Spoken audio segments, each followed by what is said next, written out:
Well,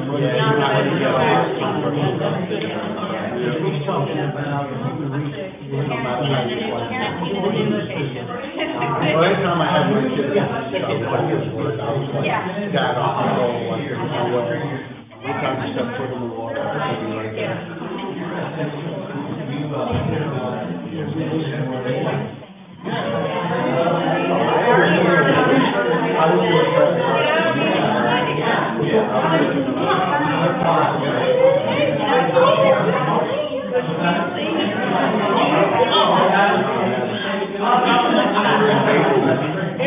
Well, that's that. I know you don't want to.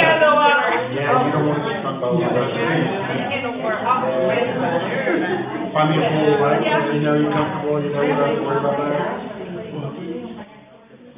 You don't have to contend with any of the natural predators.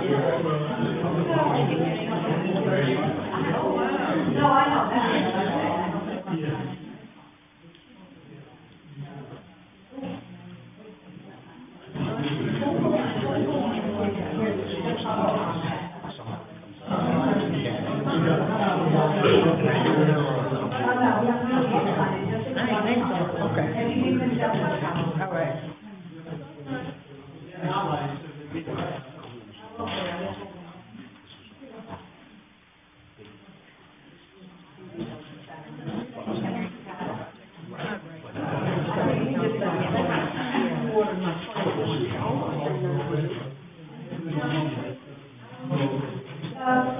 I have public comment sign up, but also if anybody wants to talk on the budget or the stormwater, if you could just sign in separately for those, anybody? No? We're good? I just want to make sure.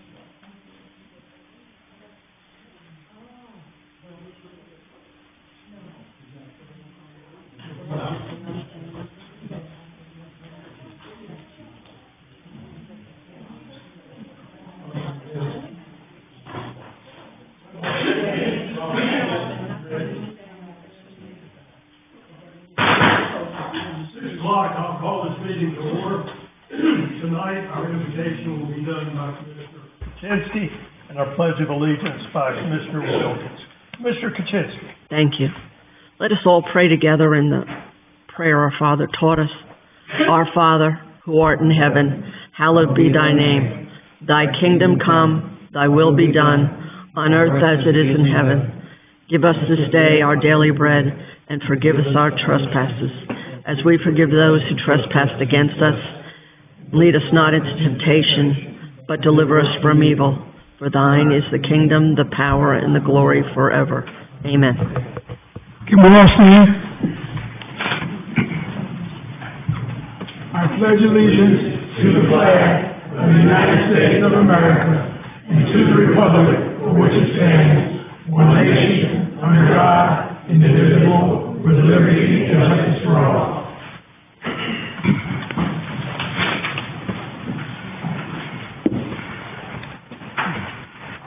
All right, Madam Clerk, roll call, please.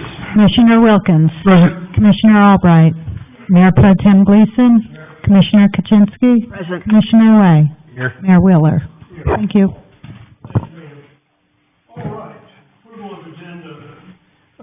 One item we want to mention here, and I'm going to put it on 11D as a discussion item, is the cancellation of our July 1st meeting and reschedule it for July 15th and just do away with our our work session that month.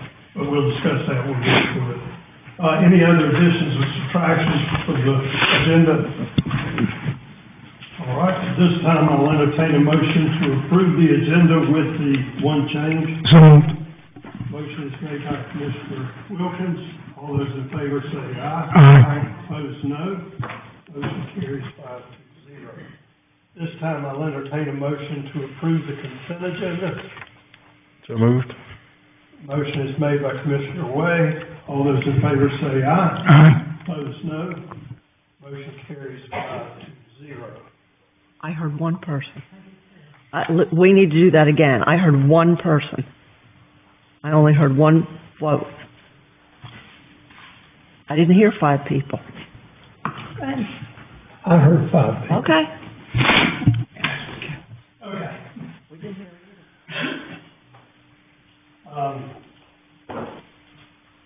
move down to number 6, which is introduction, recognition, and presentations. Don't see any, is there any in there? Okay. Move to 7, request to address the board. Update from Graham County Human Relations Committee. Reverend Gooch.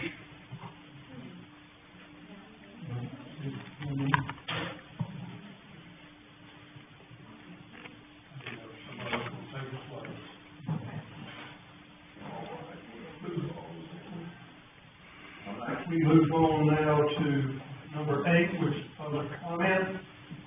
I have a list here. Danita Moore.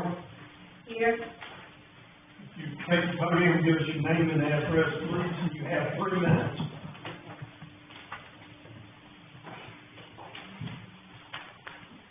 I'd like to say good afternoon. My name is Danita Moore. I live at 1610 Urban Place here in Creedmoor. Before I moved to Creedmoor, I lived in Butner on 29th Street, and the address there was 703 29th Street. But I've been in Creedmoor now for about 18 years. But ever since I've been here, we've had problems with the drinking water, and that's my comment. I know it's probably an old topic, an old subject, but it's an ongoing problem. And I don't know if anybody's trying to do anything about it. I had taken up a petition on my street, and I had several of the neighbors to sign it, and they were all in agreement. What we're having a problem with is the smell. Even at the sink, when you're trying to use water, you dare not give it to your pets. You dare not cook with it. We're buying bottled water now to cook with. And, of course, we buy bottled water to drink with. So that's my concern. I was wondering if the board would be willing to do something to help us, you know, because we can't continue to pay for water. Let me retract this. Our water bills are always $200 plus a month. That's a lot. And this is a bill that you can't even drink the water. Plus, the water runs anywhere from $70 to $100 a month for bottled water. And if we could do something about that, I would greatly appreciate it. That's all I had to say. That was my concern. Right. Next we have Alan Bradley. She signed incorrectly. Okay. All right, Deborah Reed.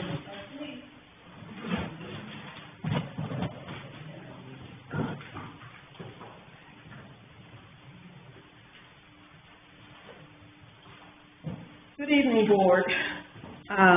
Name, address. Deborah Reed, 2052 Furbo Street in Creedmoor. I'm an old hat here, and I would like to second the motion what the young lady just finished saying. When I moved down here over 13 years ago, I would see little signs on the street saying, "It stinks." And I thought it was just the air. But as I familiarized myself as time went on, it was the water.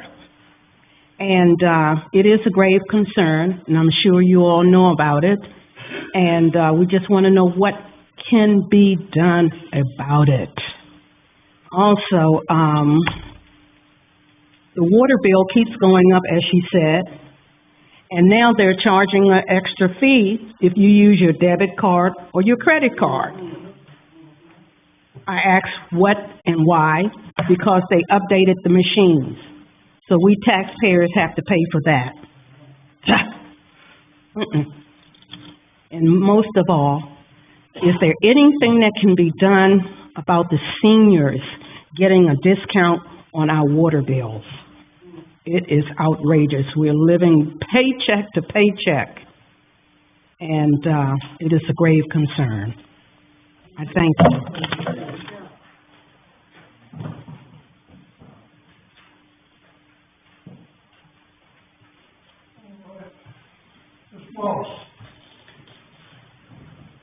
Thank you, sir. My name is Darrell Moss. I live at 207 Cozart Street. I'm going to get you guys off the hook on the "something stinks in Creedmoor" sign, Ms. Moore. That was actually about me. when I was mayor, so that wasn't about the water, that was about me. So, get y'all off the hook on that one. All right, so, I, like some of my neighbors here, or many of my neighbors here tonight, I'm here to talk about clean, safe drinking water again. And I am hopeful, as I always say when I come here, that we can agree that for any community, infrastructure is the cornerstone of our economy. And there is no more basic infrastructure than the need for water. Clean, safe water, whether for drinking and cooking or for business, is needed by every citizen. To that end, I wish to commend this board for its recent efforts to ensure Creedmoor's water is safe and your testing initiative that you have recently implemented. Commissioner Wilkins and Commissioner Way, I wish to single you out for getting even more aggressive on the funding front. It is greatly appreciated, gentlemen. As you know, round 3 testing has concluded the hydrant at 207 Cozart Street, which is the hydrant directly across the street from my home. And I will say, even with back-to-back days of flushing, the results seem to indicate that we have elevated levels of iron and manganese. Thinking there may be more conversation about this later tonight on the results, I would respectfully ask that you consider 2 questions, or maybe talk about 2 questions, and I gave those questions to your clerk there. First question will be, what other steps, independent of CIGWASA, Creedmoor can take to help our citizens? We've heard some requests for help tonight on funding, and I'm sure we'll hear some more about the filters possibly. And then secondly, in light of your testing results, what further actions, if any, do you plan to ask CIGWASA to take? Because I think that is a key component of this as well. And lastly, regarding, I'm going to change topics here just for a quick second. I responded to the call for comment on the stormwater management plan.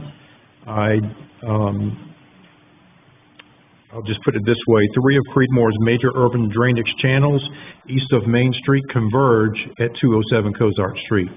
I sent planning pictures. Mike, the video, where's Mike Frangos? He's back here somewhere. Yeah. Mike Frangos, the video didn't make it, but I'm going to download it to a flash drive and get it to you, because it is quite dramatic. But again, thank you all for your time tonight.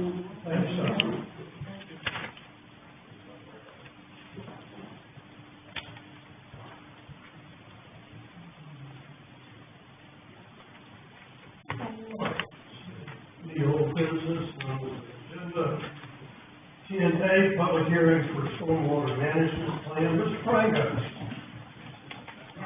We have the emails for that, which we're not also emails.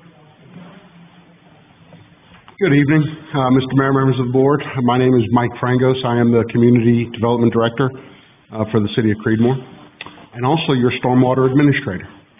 And that's why I'm here tonight presenting our Stormwater Management Plan, which is an updated plan from our most recent version that had been adopted just 3 short years ago.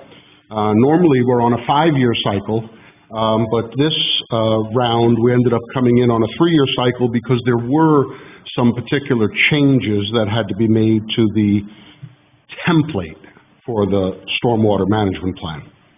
Now, I want folks in the audience and everyone to know the Stormwater Management Plan is a big picture document about our entire stormwater system and the program that we have in place to implement the non-point discharge elimination system and the municipal separate stormwater system.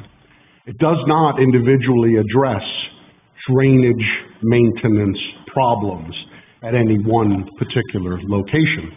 But certainly what it does do is open up what we call the stormwater hotline, which is the place where folks call to register their complaints and would say, I have water that stands in my ditch, I have a culvert that's clogged on my road, I have another sort of drainage problem that might exist, and then we, of course, follow through on those complaints and individual areas where we think we can help and things that we can do.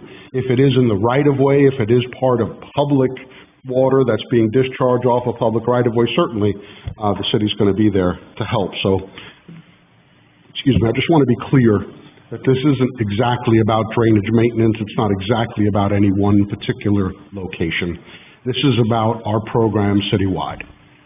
So y'all know we have very many staff professionals in the Community Development Department as well as in the Public Works Department that are responsible for stormwater and take care of the program. We do everything from outreach and education to stormwater permitting, things like street sweeping and how we maintain our fleet of vehicles through car wash action rather than just, washing it in the parking lot, things like that. So what this plan mostly does is put all of our BMPs, our best management practices, into the exact template that the state wanted it, which makes it easier for our annual reporting. So annually, we are required to check a self-certification that says, yes, we have performed our outreach. Yes, we have performed all of the BMPs that are required and laid out in the plan. So really, that's the biggest difference that you would notice in between this plan that's before you tonight and the one that we adopted 3 years ago. There aren't any major changes to BMPs. We haven't altered any of our policies in any kind of dramatic way. It's really about formatting. But long story short, formatting will get us another 5 years, which is really what we want. It's about compliance with the state's permit and staying compliant. If you all remember, our program did receive such a notice back 3 years ago. So I think we're in good shape. I think what this plan does is put all of our BMPs in a nice, simple, easy to understand format. It makes our annual reporting duties a little bit easier for the folks on my staff to complete. And the reason that we're here tonight is what we're going to be doing a little bit more frequently is just opening up the floor for a public hearing regarding the stormwater plan. So if there's anybody that has comments on the big picture, certainly we'll take those into account. Like Barbara said, there had been a couple that we got beforehand, and maybe we could bring those up. So this is Mr. Moss's, I believe, comment regarding 207 Cozart, and what the picture is going to show is some standing water under, in advance of the culvert that goes under Cozart Street there. So there is significant standing water there and there. And I think I remember seeing the video in the past as the water is moving vigorously through that area, and it might even overtop Cozart. Did it go over top? It does. So that's a little bit of a problem area, and we know about that location, but luckily there aren't structures that are in jeopardy. It's not about flooding that imperils, public health, safety, or welfare. There certainly is standing water, and certainly it shouldn't be like that. That water should be able to move freely under the culvert, under Cozart, and on downstream. So certainly we're going to take this comment into regard and follow through on it. Now, this next one, Barbara, I'm not as familiar with. Let me see. 315 South Elm. Okay, so South Elm, this part of South Elm is another localized problem with stormwater runoff. It's not actually a city street in this case. This is a part of Elm Street that is really the beginning of North Side Road, and it's an NCDOT maintained right-of-way. We concur that this is certainly a bad situation, and water runs off of that portion of Elm at a high velocity and does contribute to erosion, and this is an obvious picture of where the problem area lies. Both the shoulder of the road is steep and dangerous, and then the erosion, and while the water comes through, we're not actually seeing a water fill ditch, but I can imagine it turns into a torrent at the time. So we've gone ahead and forwarded this one to NCDOT particularly and asked them to come out and take a look at this location.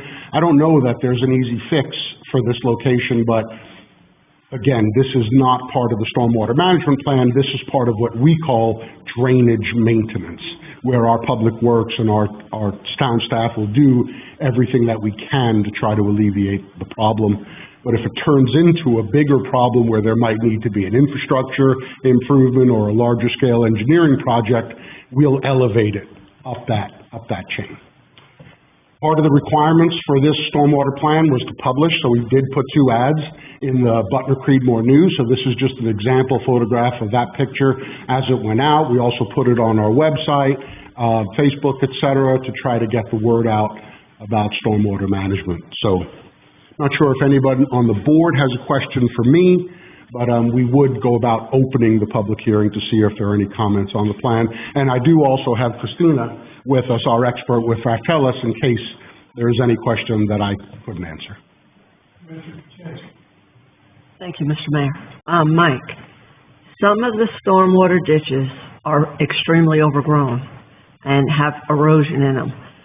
At what point is it not the homeowner's responsibility, but it comes under stormwater management? There's been a lot of debate of my neighbors have asked me a lot of times, so can we get a clear, I know property is to the road. Right. What our policy is and what our ordinance dictate is that it is the homeowner's responsibility to maintain the ditch that is exactly in front of their house, all the way up to the edge of the pavement. You're required to mow that, maybe weed whacker, any kind of raking or thing that you do to try to keep that ditch clear. But if water stands in that ditch, meaning that it's eroded to a point where the water simply won't move, then our public works crew will come in and regrade that segment just to make sure the water moves. Unfortunately, a lot of times we get complaints where the water might stand in somebody's backyard, or the water might stand in a ditch on the side of the house, which is really not part of the city's responsibility because that is entirely private property. We concern ourselves with the roadway, making sure that the rights-of-way are clear and that all of the drainage system that we're responsible for works. Once it leaves the right-of-way, it becomes a private property issue. Some of those we can help with, depending upon why, but unfortunately, I think we all know water stands on top of the soil in Creedmoor. The Triassic soils don't allow for that infiltration, so it is a common problem throughout. Our hotline gets inundated after rains when folks say, there's water standing in my backyard, and unfortunately we have to say, just give it a little time, the sun will come along, evaporate it, it'll dissipate, but there isn't any way that we're going to be able to solve the Triassic soil problem. So the dirt in the ditch in front of my house has washed away throughout 23 years. And the pipe where the water drains down the road to the next culvert and storm, the water's below it, below that pipe. So the responsibility is, I'm trying to understand whose responsibility is that? So that one, when it's not a backup, it doesn't become, it's not something that we can easily solve. Backup is something that we could take the dirt away and allow the water to move. But when there's no dirt there to take away, we haven't got into rebuilding ditches. Now, there are projects that we have undertaken and identified where we would really grade from culvert A to culvert B and fill it back in where it needed to, but we haven't done that yet. There's a couple of projects that are out there, but we're working on those too.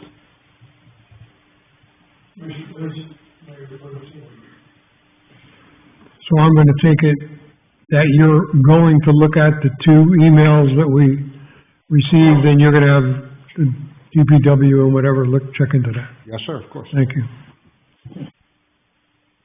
Any other questions for Mike? Not hearing any.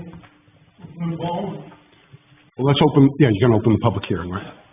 I'll now open the public hearing for comment. I don't know if anybody signed up.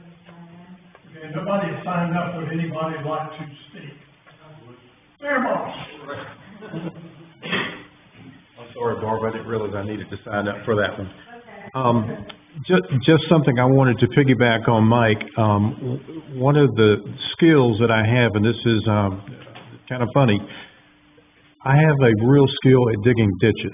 My grandfather worked on the railroad that was built through Creedmoor. You may remember the trestle that was down there. Some of y'all will. That was here many years ago. His job was to do the ditching to throw the water away from the rail bed. And I spent a lot of time with him growing up, and he taught me how to cut a ditch. So this is something that I do at my property. Looking for a job? I am not. I am not. Just thought I'd throw it out there. I retired Commissioner Kozinski on May 23rd, but I am not looking for anything to do, quite honestly. Okay. So, but I would say this, the reason I do that, and this is what he taught me, is that what I am trying to do is to control the erosion. That's the challenge. When we get these big rains that come through, and we've had quite a few of them, so I am trying to avoid the erosion, and I hope that's something that the plan might consider. And I know that's not the city's responsibility, but that is something that citizens, or homeowners rather, are having to deal with, is the erosion when we get these big rains that come through our properties. So thank you, sir. Thank you. Is there anyone else who would like to speak? Yes, sir, I would like to speak. How you doing? Good. Name Mr. Tilly, Mr. Tilly. and Mr. ad- Gleason, and address. 2167 Moss Hayes Road. Mike, Ed, my assistant pastor. My aunt, Zula Terry, has been over here on Holiday Hill. Her drainage has been stopped up for a long time. They've got it on the other side, but they haven't got it on their side. Mr. Brody, up above them, has been stopped up for a while. And I was wondering, could somebody please get that unstopped? You know the exact address. What's the address, Mom? It's right on Holiday Hill. I will get that exact address for you. If you could, let the city manager know, I sure will. I know, Mike. We will get with it. we'll get public works on it. I sure would like to have that, Mayor. Love you. Know y'all guys. Love you. Ed. And I love Ed too. Thank you. Is there anybody else who would like to comment? Not hearing any, look at the public meeting closed. And we'll move on to the next item. We do need a vote there, sir, if you don't mind. Oh, okay. I wasn't sure. Next item can be, The requested motion. yes. At this time, I'll entertain a motion to adopt. Before I go on to that, does the board have anything else they'd like to say? Commissioner Wilkins? Okay. Anybody else have anything on the board regarding this? Not hearing any, I'll entertain a motion to adopt 2025 updated stormwater management plan for the city of Creedmoor. Mr. Wilkins has made the motion. All those in favor say aye. Aye. All opposed, no. Motion carries 5-0. Thank you. Mike, thank you. All right, at this time, and I usually do this before we start the meeting, if you have a telephone, please silent it or cut it off for us, please.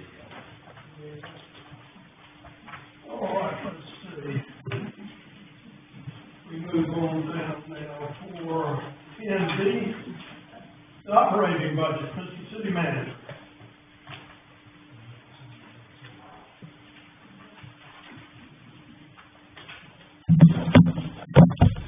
Thank you, Mr. Mayor, Mayor Wheeler, Mayor Pro Tem, and Commissioners. Good evening. Before the public hearing is open to receive comment, I want to make a few remarks regarding the FY '26 manager's recommended budget.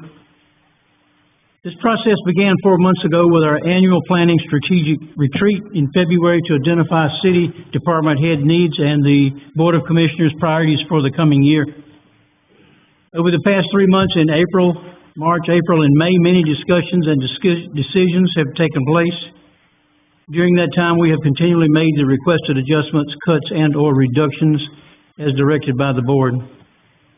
As a result of all of the aforementioned hard work and efforts, this year's recommended FY 2026 general fund budget totals $7,302,794. The total property valuation is $653.5 million. The FY 2026 Budgeted tax revenue is projected at $3.3 million. The FY 2026 budgeted sales tax revenue is $1.8 million with a tax rate of 0.52 cent per $100 valuation. Some of the enhancements in this year's recommended budget include 4 additional police officers, 1 part-time accreditation manager for the police department, 1 K-9, 4 new vehicles, and 2 replacement vehicles, and all required firearms and equipment needed to support those additions. Public Works, 1 building and ground maintenance worker, and 1 additional vehicle, which is partially funded with stormwater and Powell bill funds. Community Development includes funding for a roadway study for Holly Creek Lane just off of North Main Street, right up here in town. Parks and Recreation includes pavement, sealing, and striping of the community center, a dumpster pad replacement, and landscaping enhancements for Harris Park on Watson Street in the Pecan Hill community. And finally, 1 new addition to this year to the outside agency funding request is a $500 donation to the Granville County Crime Stoppers program to make Granville County a safer place to live, work, and raise a family. So before the mayor proceeds with opening the public hearing, I want to again express my appreciation to the board for working through this year's issues, challenges. I want to thank staff for all their efforts, and especially the Finance Director, Lee Things, for another outstanding job. Thank you, Lee. And thank you all, department heads, every one of y'all, the staff that worked so hard on this budget this year. So Mayor Wheeler, I'm going to stop there, and that concludes my comments for you to open the public hearing, and we will listen to any comments and further discussion by the board as needed. Thank you, sir. All right, at this time, I will open the floor to public comment regarding the budget. Is there anybody out there who'd like to say something about the budget? Not hearing any. Mike, there's nobody signed up. Okay. All right, not seeing any comments, I declare the public comment session closed. And we move on before we entertain a motion. Mr. Wilkins, any comments? I do, Mr. Mayor, thank you. City manager just mentioned 52 cents. He did not mention that represents a 10 cents tax increase on every citizen in Creedmoor. From the current 42 cents. That means if you have a $200,000 home, your taxes go up $200. $300,000 home, taxes go up $300, et cetera, et cetera. I can't, in good conscience, vote for a budget that increases our tax base on our citizens by 10 cents. That's all I have. Any other comments for Mr. Blake? The only comment that I have is, I feel, what Commissioner Wilkins just said. However, we do have obligations that we need to meet as a city and not put the burden over time back on us as a citizen. I was informed last year when we were talking about taxes and revaluation. I spoke on behalf of living in Creedmoor and raising a family of 5 down the street here in Davenport. Everybody here is touched on it tonight. Water bills are outrageous, food and grocery costs are outrageous. We have to come to some like common ground. And we have to figure out what we can do. But on the other aspect of that is, we as citizens are putting money away, and we're pretty good shape right now as a city.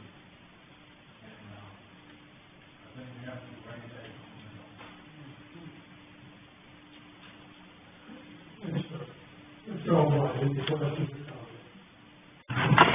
Yeah, I do have a comment about the taxes. Lee, can you help me how many years that it was that we did not raise taxes in Creedmoor? So it has been since the last rebound that was 8 years ago that the taxes have been increased or decreased, and actually it has decreased from the previous rate, when we were at 51.5 for the last 10 years until last year. With the current scenario. Correct. So my thoughts are, if there is some kind of tax increase in Creedmoor, we won't be able to enjoy all the things that we want to enjoy in the next couple of years. Because if you know, like myself, if I have a savings account and I deplete the savings account, my savings account is empty. So eventually you have to put money back in the account to have money. So there needs to be some kind, I feel, of tax increase, and you have to remember that we all live in Creedmoor as well. So if it's a tax increase, it doesn't mean just the people that are sitting in the audience. It means that the tax increase also includes us. But without a tax increase, your money depletes very quickly when you move on, and not having any money in our account, I feel like that would be a disservice to my community by not saying it needs to be raised at some point, because we are now the sitting board that has to take on this challenge of either, if we don't raise taxes, we're going to be short money many years down the road, and if we do raise taxes, then we upset the citizens. So I think it's a very hard place to be put in as not only commissioners, but also as citizens, because as we are as well. That was all I have at the moment. Mr. Kaczynski. So, at the last meeting, when we went over this and the 10-cent was introduced to this board, I reminded everybody that 2 years ago, we started taking 6 cents out of our tax base to give to the fire department.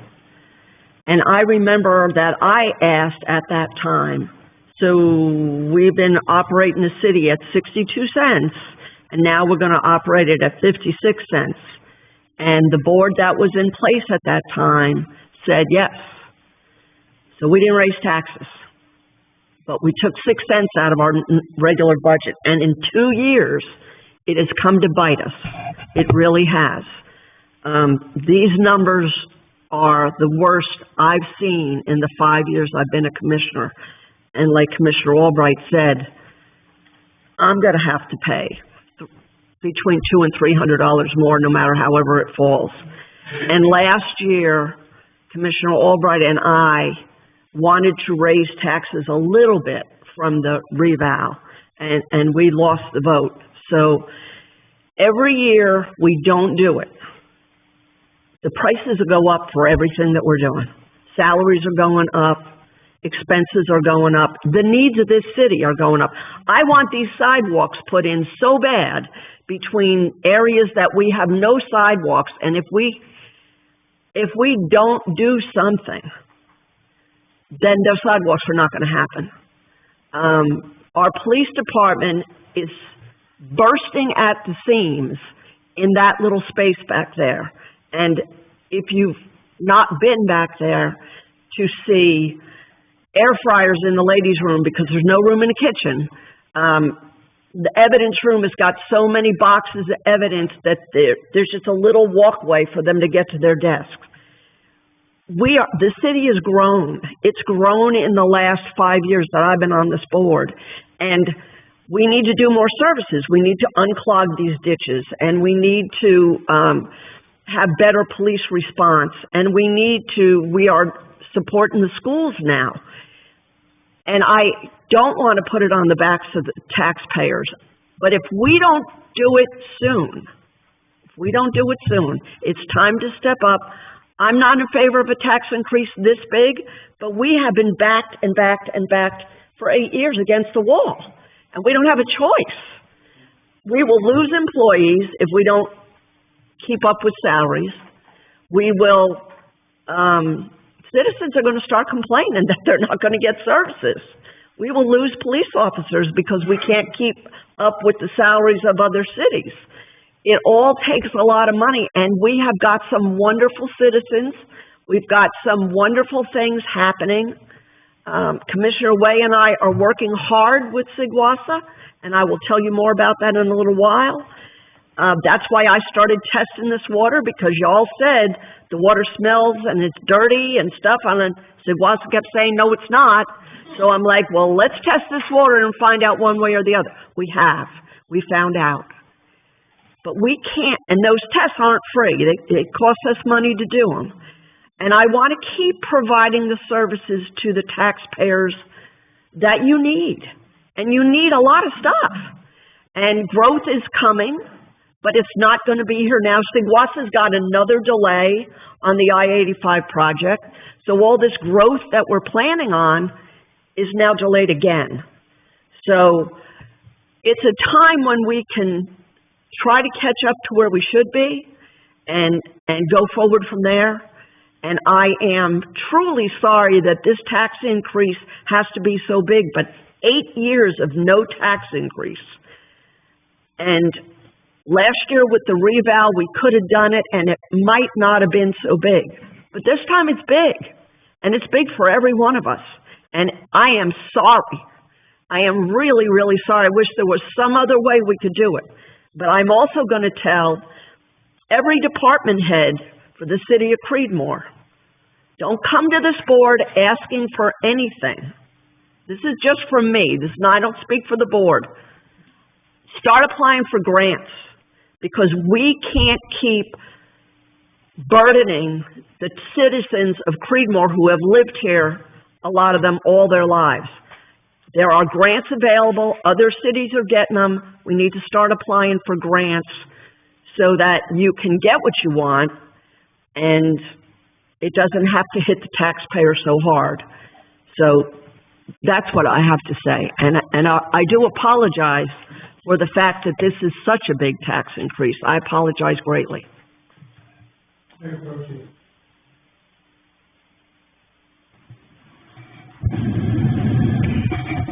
nothing that I can say that's going to make anybody in this room joyous. I wish I could. I've lived in this wonderful city for 18 years. And in those 18 years, we had little to no tax increases. In fact, we had more tax decreases than we had increases over those years. I don't want to argue with that we've had growth. We've had no growth. Since I've moved to Creedmoor in the 18 years, there's really been one small subdivision that's been built in Creedmoor. And let's be honest, if you don't want to see growth, we're talking about the city of Creedmoor now. Don't worry about Wake Forest, Cary, North Raleigh, Creedmoor. I live in the biggest subdivision in Creedmoor. There's nothing close to it in Creedmoor. And there have been no new subdivisions of any 91 home subdivision. So the bottom line is the fire trucks get old, the police cars get old, the buildings get old, everything gets old, everything needs to be replaced, everything needs to be upgraded. Salaries go up. Cost of living goes up. The bottom line is you can't go year after year after year and not look forward to that. When we did have a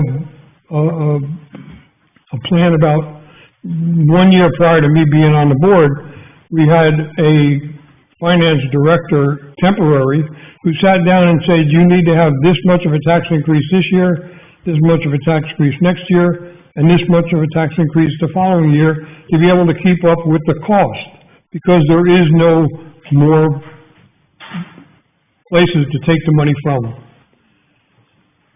So here we are, that many years later, and we're stuck between a rock and a hard spot. We still have no growth. We still need new police cars. We do need a few more police officers.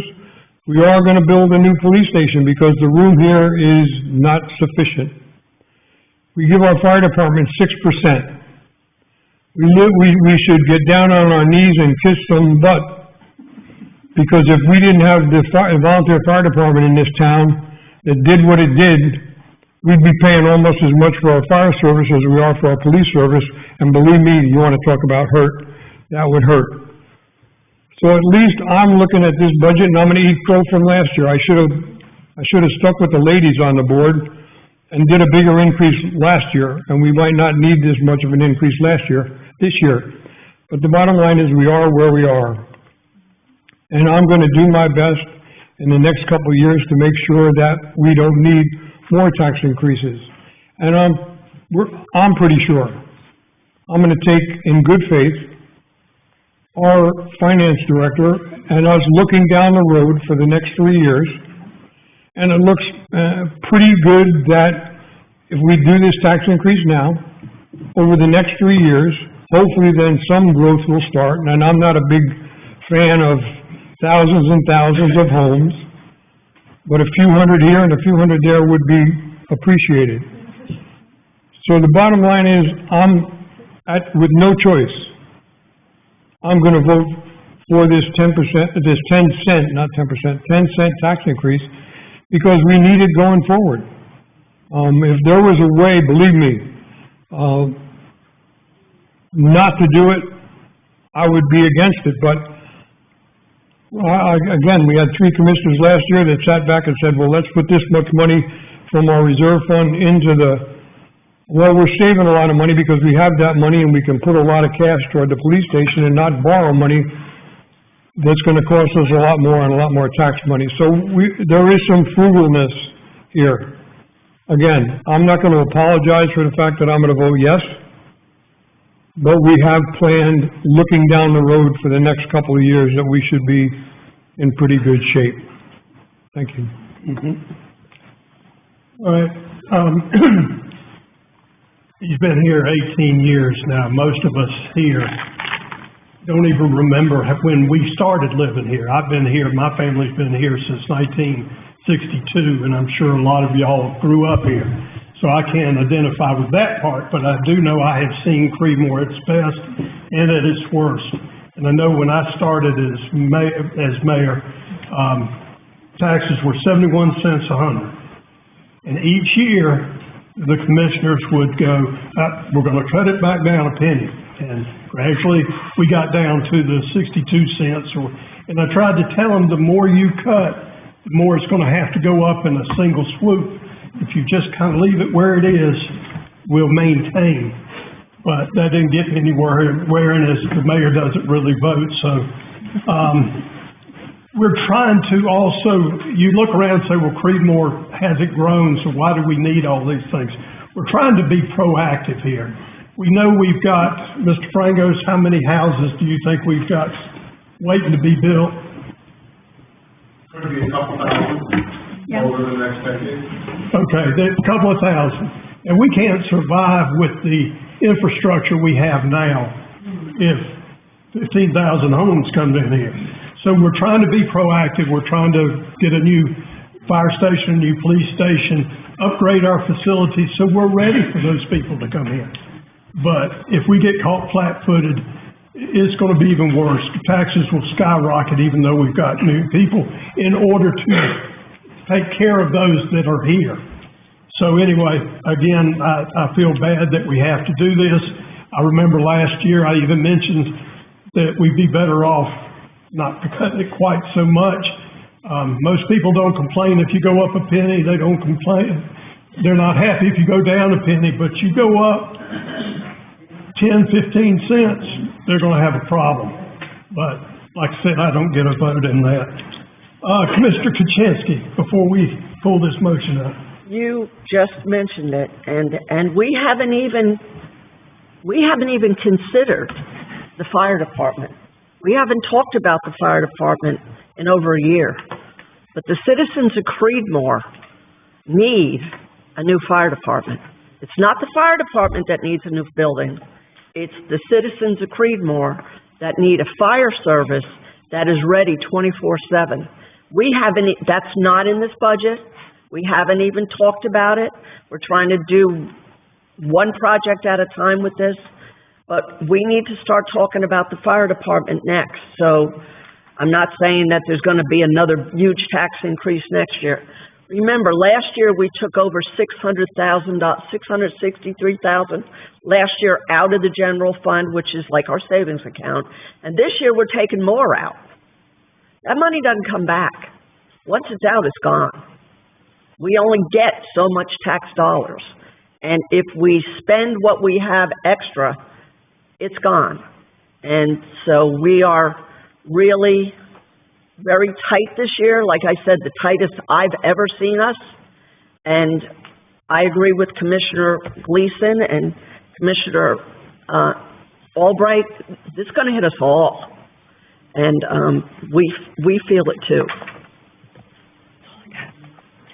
Mr. Mayor, I got one other thing I'd like to say, just for the public's benefit. This 10-cent tax increase we're talking about, 4 cents of that represents our operating budget. 2.7% of it, or cent of it, represents the new PD building. And 3.3% of it represents the fire department, the service fire agreement we have with them. So I wanted to break that 10 cent down. It's not just our operating budget, it's several other things for the public. Like on my agenda, packet, page 85, I've got requested motion, but we do want to go ahead and vote on this. Unless there's any other direction you'd like to give staff to do anything further. Yes, sir. Motion on, as listed there. All right, at this time, I'll call for a motion to approve the 25-26 budget. And the rate and fee schedule. Public hearing. You opened the public hearing, nobody signed up. So Yeah. You done that, yes, sir. Yep. So it's the operating budget and the rate and fee schedule. Yeah, so do we have a motion? Page 87 has a motion. Okay. Yeah, hold on, can I? Okay, we need I'm just gonna print it out there first. Motion to approve the FY 26 operating budget and the 26 fee and rate schedule as presented. Mr. Albright. So this would be with the $670,000 moved from the general fund to balance the budget? Okay. Do you have anything else, Lee, for us? Do you have anything else for us to say? I mean, The 10 cents was what you recommended, is that correct? and the basis in what I gave at the last meeting, pretty much you all have touched bases on it. Over the past years, revenues have been flat where expenses have increased tremendously. And we have kind of been operating behind without adding any additional services that we have been needing. But right now, we're at the point where we're kind of seeing those services are needed. As you all stated, salary, the competition between different municipalities and counties, the job turnover. It's a battle with choosing out of the same pot of employees, so you're trying to stay competitive with the neighboring counties and cities. So this, like you all stated, the 10 cent represents, as the city manager discussed, the increase into the fire department where also with the reval, their 6 cents stay the same. The fire department didn't do a revenue neutral, so that wasn't adjusted in the last year. So this year adjust that rate due to the increased allocation to the fire department plus the preparing for the police department, building, construction, and what's needed to operate the city on a daily basis. So.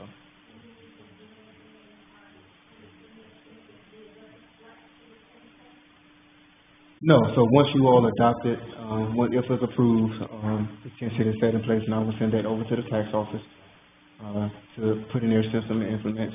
You all adopt the ordinance tonight, and July 1st, this budget would be effective. Any other questions? Mr. Chisholm.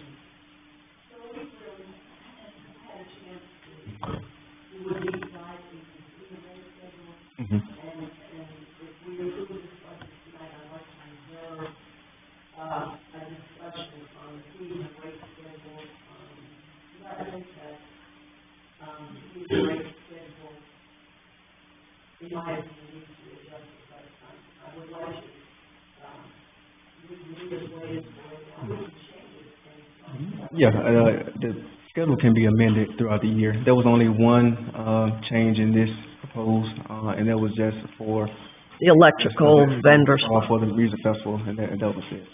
Yeah, okay. I just want to make sure that we can talk about it at a later Mr. date. Chinsky, I spoke today to the new Parks and Rec director, and she's excited about diving into this and getting some comparisons on what like others are doing, and we'll bring a recommendation back to y'all for that. Any other questions?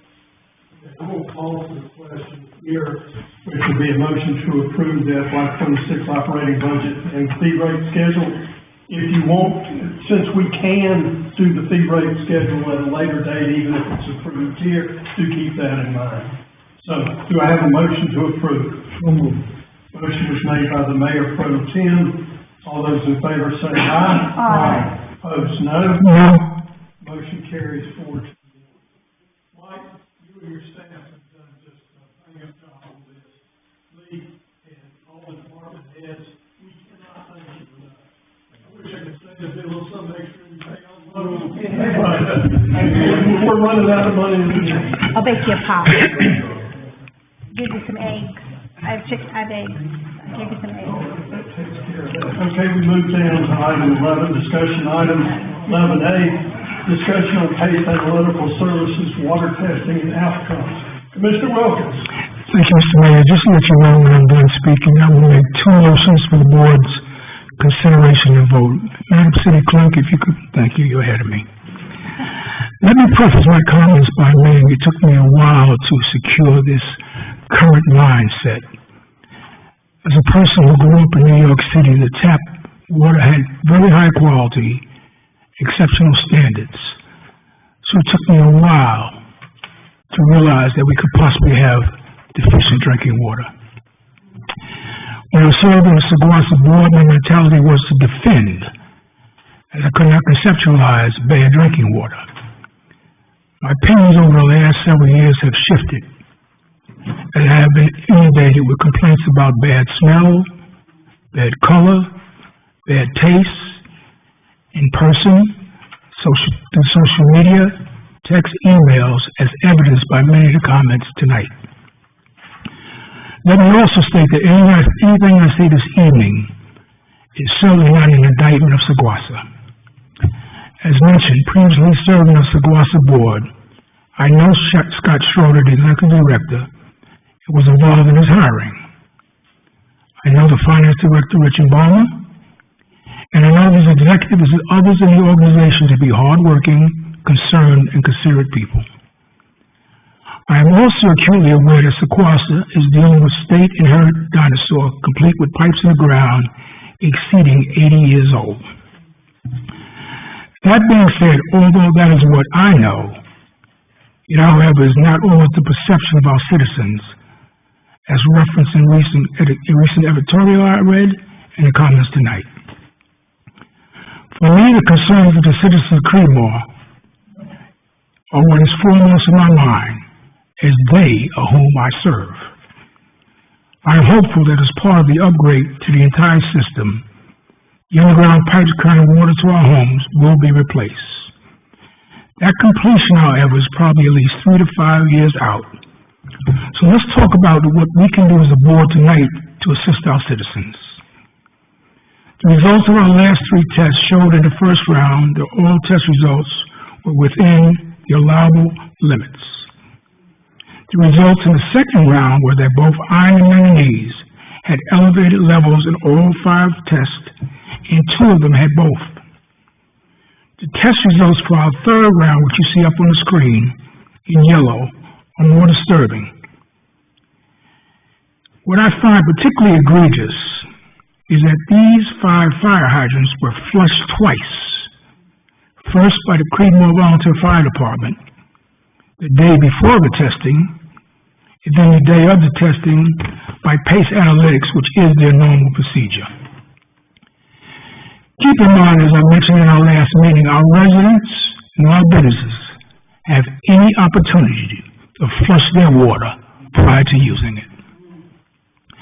So let's look at these round of tests.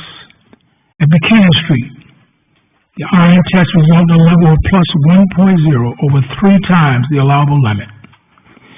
Buchanan Street, the manganese tested at plus 1.6, over 3 times the allowable limit.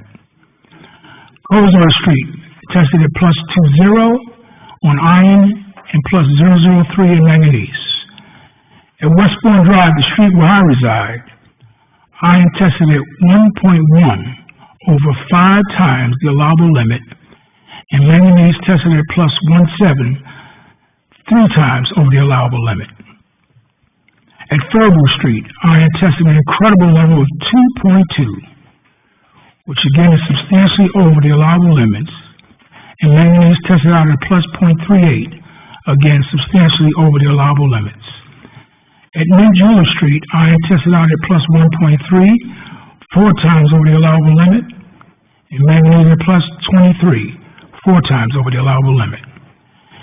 Additionally, every one of the 5 test sites showed elevated levels of iron and manganese, and besides that, there were elevated levels of beryllium, selenium, zinc, chloride, fluoride, sulfate, calcium, sodium, copper, and nickel. These are by far the worst test results we've received. I know SAGWAS is working through a solution, but in the meantime, we need a fix now for our citizens. As unsettled as these results may be, it is at least egregious we act like anything within an allowable level is not an issue, because there can be. The term within the allowable limits does not dissuade any concerns for our constituents, and here's why. As I mentioned at our last meeting, some of us may be satisfied with those allowable limits results, and perhaps prepared to even celebrate them. I am not. Allowable limits does not address bad odor, black or brown color in water, or staining of our clothes, fixtures, or sinks. And that is why our citizens are upset. They may understand the results are allowable limits, but does not help them when they're afraid to drink the water or use it. At our last meeting, I used the term complacency. Tonight, I ask that we do not allow test results to allow us to acquiesce into acceptance. At our last meeting, and I'll repeat this evening, the extended high levels of manganese and iron in our drinking water, at least since 2017 when SAGWAS testing began, can, and I repeat, can, cause neurological effects if those levels weren't enough. The recent discoveries of PFAS, which are substances commonly referred to as forever chemicals, because they break down very slowly,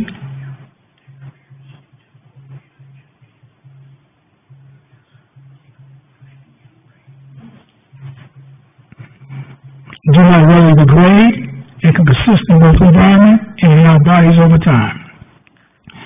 What disturbs me is our citizens have been drinking this water for many years, and may be, and I repeat, may be, subject to the effects of long-term exposure. Let me again note that both iron and manganese are secondary drinking water contaminants, which you know our citizens have been exposed to again since 2017, when testing begun. It also strikes me interesting that only 2 citizens have requested a state test at their property since 2017.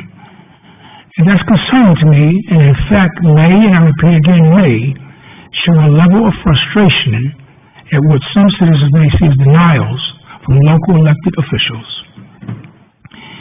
In my opinion, any social posts I read, the exhaustive conversations I've had, texts, emails, and phone calls I receive, tells me there is a concern, be it legitimate or not, and I believe them to be legitimate among our constituents in the Creedmoor community. I have been told that some constituents have stated high water rates could be better digested if they felt more comfortable with their water. Now, I began by stating my feelings about SAGWAS and what I know is a sincere effort to put aside community concerns. But as far as the community is concerned, there is unfortunately little trust in our drinking water. To those with whom I communicate with, that mistrust is a fact. I don't think as a board we should be complacent if test results are within allowable limits, or as lately as we have them, not good at all. Particularly now, as these third round test results show. If we don't, and we take allowable results to mean satisfactory, it is tantamount to being happy when your child comes home with all D's on their report card simply because they didn't get any F's. Let me compliment Commissioner Kuczynski for bringing the idea of individual testing to the board, as I always give credit where it's due. But we need some A's and B's on our test results. So because of the long-term potential effects of high levels of both iron and manganese, and PFAS, and other chemicals in our system, which continues to give our residents taste and odor issues, staining, and etc. So what can we do to assist our citizens now? Well, I've been given some research, and I have made contact with a company that provides water filters. So tonight, if the board would take the bold step, as suggested by Commissioner Wayne at our last meeting, using the $1 million we just transferred to our general fund from the water fund, we can provide 2 water filters to every resident and business within our city limits, which will include 1 filter for the kitchen sink and 1 filter for the refrigerator. And by the way, the refrigerator filter works because no matter the make or model of said refrigerator in someone's home, that filter is installed in an existing water line to the refrigerator, so it does not interfere with the internal workings of the refrigerator itself. While I am keenly aware that State Statute GS 160D-1311 does not allow the city to purchase water filters, as we do not directly supply water to our citizens as we did in the past, we can, however, purchase water filters for low and moderate income households as per the UNC School of Government. We currently have a total of 623 households living in poverty in Creedmoor, or 12.2% of our population. We have another 29%, or 765 households at the moderate income level. And by the way, the total average median household income for Creedmoor is $77,799. So for both the low and low to moderate income households within our city limits, that would total 1,388 households, for which according again to the UNC School of Government, we as a city can purchase filters for.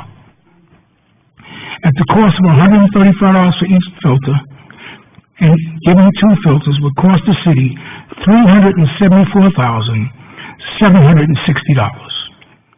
Additionally, as also stated by the UNC School of Government, we also as a board can be proactive to assist the rest of our citizens in getting better water quality. And I say that based on these test results, by entering into an interlocal government agreement with Saguasa, funding them in the amount of $372,000 to cover the rest of the households and businesses within our city. At the cost of $135 for the remaining 1,327 households with 2 filters, which we would inform or agree with Saguasa to purchase them for the sole purpose of purchasing filters for Creedmoor residencies and businesses. If my 2 motions are approved by the board tonight, I will share that company's information with our city manager, so the city manager can further investigate how to purchase these 2 filters for the low and moderate income households at $375,000. And moreover, the interlocal agreement would cost the city $370,000 for a total outlay from the city of $747,000, well below the $1 million Commissioner Wade suggested using at our last meeting.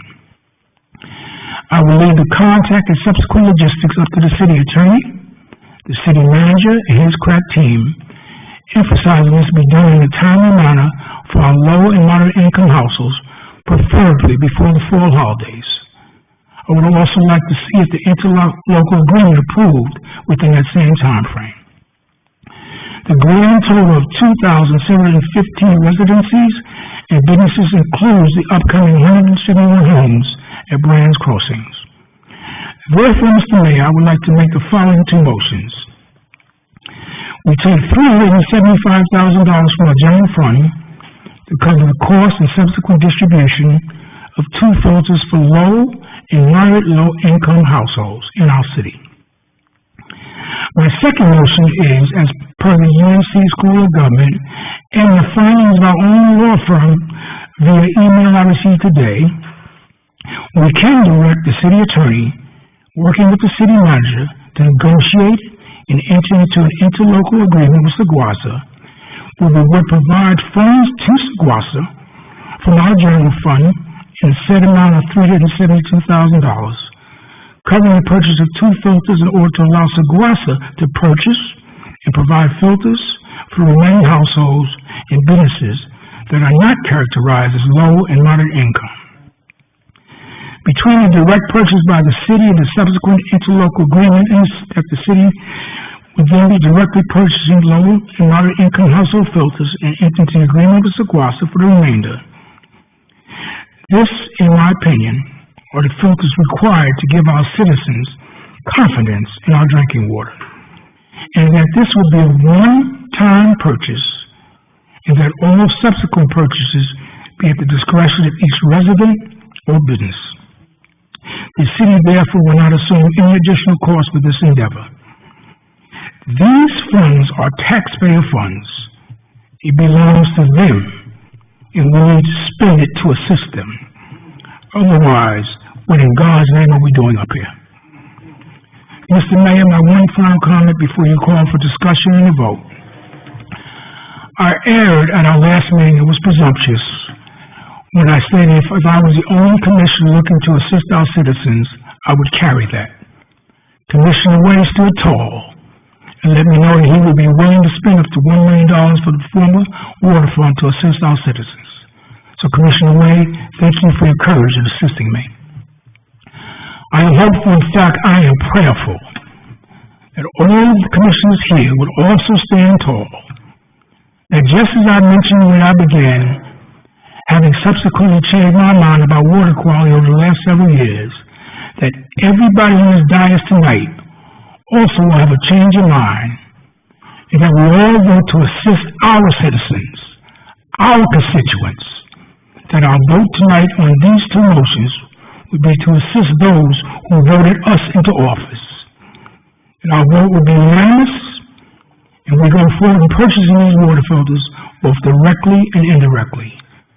We have the money in our general fund, and I believe that confidence in clean drinking water should be our priority.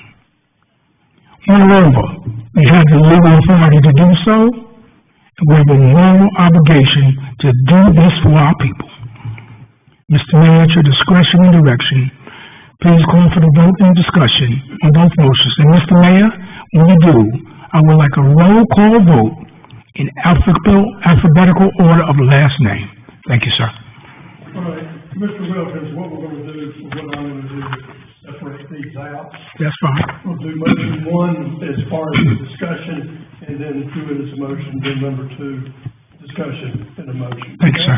Yes, sir. All right, so, and I'm going to get you to help me with this.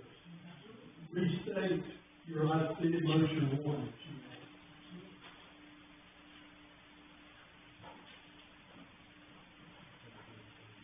Motion one, we take $375,000 from our general fund to cover the cost and subsequent distribution of two filters for every low and moderate income household within our city limits.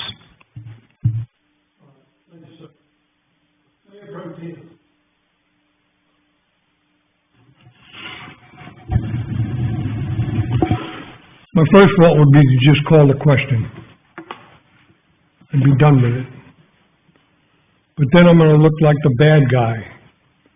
And I don't wanna look like the bad guy, and I'm looking at guys in this audience that know that I'm more concerned than anybody in this room about water quality in the citizens of South Granville and people who get water from the Sequasa. When I bought my home here, I closed on it in the morning, I come back in the afternoon, and my wife says the water's shut off. Wow, what a town. I drive up to City Hall and I say, they shut my water off.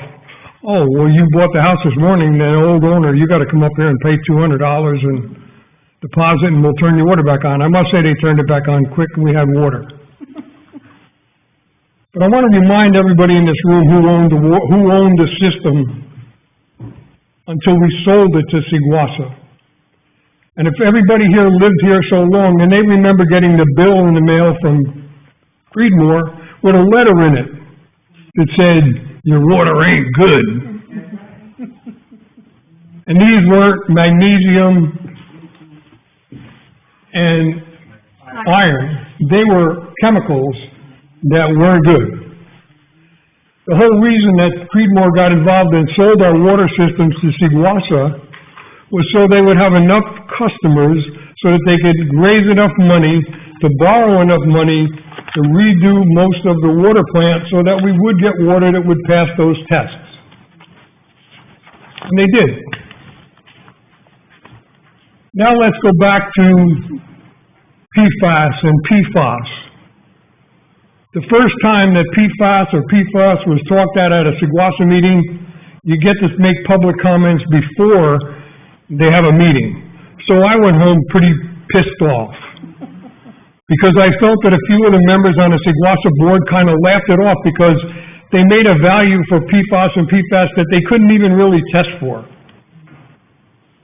And I came back to next meeting and I did say what I felt like saying. And there was not too many people in this room, except maybe, I don't even know, I know there's one that's here that was there. I don't know if there's more. But the bottom line is, I spoke up. And just do me a favor, if the newspaper wants to do a check on who spoke more at the last 12 years of Seguasa meetings about water quality, not only for Creedmoor, but for people in Butner, people in STEM, people in Southern Granville. So tonight, I'm gonna be honest with you, I'm gonna vote no on these motions. First of all, I don't think that it's necessarily all that legal, and we can argue those. And I do agree there are ways that we can spend money for our taxpayers that are under the poverty level or near the poverty level. But these are discussions that you do over months. You don't all of a sudden on one meeting night say that we're gonna spend two-thirds of $1 million on stuff that if we even signed an interlocal agreement with Seguasa, is Butner gonna sign an interlocal? It becomes a nightmare scenario. Believe me, people, this is Ed Gleason, I'm a commissioner. I want you to have the best water that you can possibly have. And I go and show up every month, and I let people know that. So if you want to write something in the newspaper, don't say, the bad guy said call the question. Because if I say call the question now, I know how the vote's gonna turn out. I got a feeling that if I say call the question, this will be over. And nobody else will have to recite what I just recited, but I'm not gonna do that. I've said what I wanted to say. Thank you. Thank you, sir. Commissioner Way?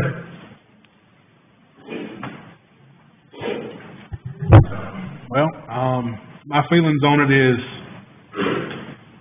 we had $1 million that was in an account that was set aside that basically we haven't touched in how many years, Lee? 2015. And it was allocated for water and sewer improvements. I don't think we can get any more water improvement than doing something to assist the citizens that have paid into that fund for many years, especially people that's lived in Creedmoor for all those years. I've lived here for 20 years. There are people who lived here their whole lives. As I told Commissioner Wilkins at the last meeting, that I'd be willing to make the motion, because guess what? That's what the water allocation, that's what that money was for, was improvements. Unfortunately, we don't have any improvements because we sold the system to Seguasa. Obviously, Seguasa needs some help. So me personally, I'm all for spending the money on what is needed to make sure that we get the best quality water we can get. Commissioner Albright?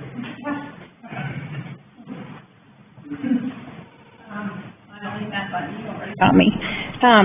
My thoughts would be, so if we would put these filters in someone's house and then we end up breaking their sink or their refrigerator or something like that, then who's responsible for those things? You know, and then once the filters are done, are we gonna be liable to replace them? Are people gonna come in and say, well, you gave me my first one, now you're gonna give me my other one? And I believe my wise Mayor Pro Tem here, he goes to every meeting and he knows what he's talking about. And do not think spending this money is a wise choice for Creedmoor for filters. I believe SCWASA is the ultimate person or group or company that needs to be taking care of us, and that's what we pay our taxes and our money for. And so they need to be the ones that take care of these problems that we have. Flushing the hydrants and all those things that they're supposed to take care of. I believe that's their problem. That's their thing they need to take care of. Thank you, ma'am. Commissioner Kuczynski. Nothing. Okay, my issue with this, Commissioner Wilkins, is that I feel like we're putting a Band-Aid on a severe 5-inch gap that's been cut deep into this city. As Commissioner Albright said, if we give the money for the filters, and I've got one in my house that the wife uses in the refrigerator. But then when the filter runs out, you gotta go buy another one, then another one. Right. And we're not funding those. We're funding the filters, but we're not funding the replacement filters. So like I said, it's just a Band-Aid. It helps you temporarily, and you can sit back and say, Creedmoor did this to fix my water for 3 months. Well, that's right back where it was, and we spent $1 million worth of your tax dollars for that Band-Aid. And as much as I won't, because I've lived here, like I said, since 1962, and I drink my water, so not every household does have an issue with their water. I'm not saying that others don't. I'm not sure so much as the water as it may be old pipes, because a lot of this infrastructure has been here forever and ever and ever. I mean, Creedmoor was incorporated in 1910, so the pipe's been here a long time. That may be some of the issues. And Seguasin, the city cannot go and replace a pipe from the street to your kitchen or to your house. That is your responsibility. But that could be the problem, but we don't know. And as we just passed a budget that was, about 10 cents above what it was last year, and now we're looking at another $1 million that we want to pull out of taxpayer money for a stopgap temporary solution. I think what we all need to be doing is paying a visit to our Seguasa people in Seguasa saying, if you own this, you need to fix it. And whatever it takes, then we go from there. But Creedmoor, if we still owned it, oh yeah, I would agree 100. It's ours, it's our responsibility. It's not ours. We buy water. It's like going to the grocery store or something and saying somebody's going to give them money so that my lettuce is better or my meat is better. It doesn't, you don't do that with a business, and Seguasa is a business. They may be owned by the citizens or a specific group, but they're a business. We pay fees to get what we're supposed to get. And like I said, I just think in this situation, it's a Band-Aid. I'm not saying it's a waste of money. I just think money should be spent for a more permanent solution than a temporary water filter. Mayor Pro Tem. Just one final question, and I guess this might be for Lee.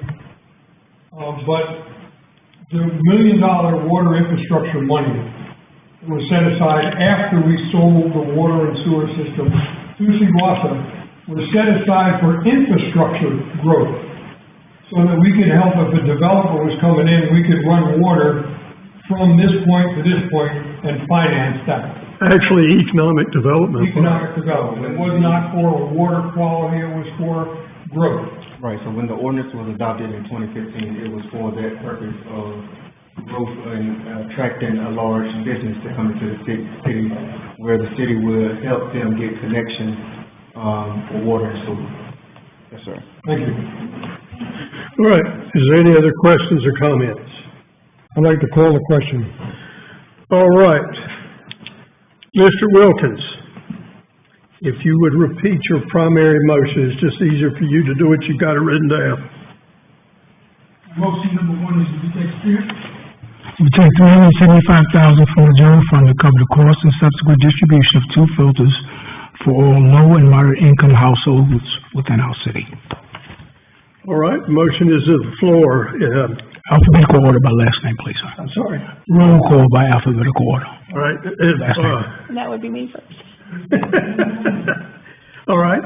I hope I do this right, because then you're asking me to remember everybody's last Alphabetical name order. by alphabetical order. Commissioner Albright. No. Let's see, who's next? Gleason. Mayor Pro Tem. I'd just like to, before I vote, I'd like to thank Archie for his concern. Yes. Thank you. I vote no. Help me out here. Kaczynski. Commissioner Kaczynski. My vote is no, and I thank you for the concern. Commissioner Way. Yes. Commissioner Wilkins. Yes. Madam Clerk, what was the, 3-2, so. okay, motion fails 3-2. Would you like the second motion now, sir? Yes, sir. Motion number 2, as per the UNC School of Government, that we direct our city attorney, working with our city manager, negotiate and enter into an interlocal agreement with Saguasa, where we will provide the funds to Saguasa from our general fund in the amount of $372,000, covering the purchase of 2 filters in order to allow Saguasa to purchase and provide filters for the remaining households and business that are not categorized as low or moderate income households. All right, we have a motion on the floor. Commissioner Albright. No. Commissioner, Mayor Pro Tem Gleason. No. Commissioner Kaczynski. No. Commissioner Way. Yes. Commissioner Wilkins. Yes, and I'll have one final statement when you're done. Okay, motion fails 3-2, and I will echo the board's comments. Commissioner Wilkins, thank you for your interest, your work, and the effort that you have put into this. I can seriously say there's not a person in this audience or on this board that doesn't commiserate with what you're saying and understand what you're saying, and appreciate the efforts you've put into this. Thank you. And Commissioner Wilkins. I just want to say to all the commissioners, the citizens, Creedmoor have heard your vote, and I'm sure they will remember your refusal to assist them on this night. Thank you. Thank you, sir. All right, we move on to 11B, status update on police department building and city hall renovations.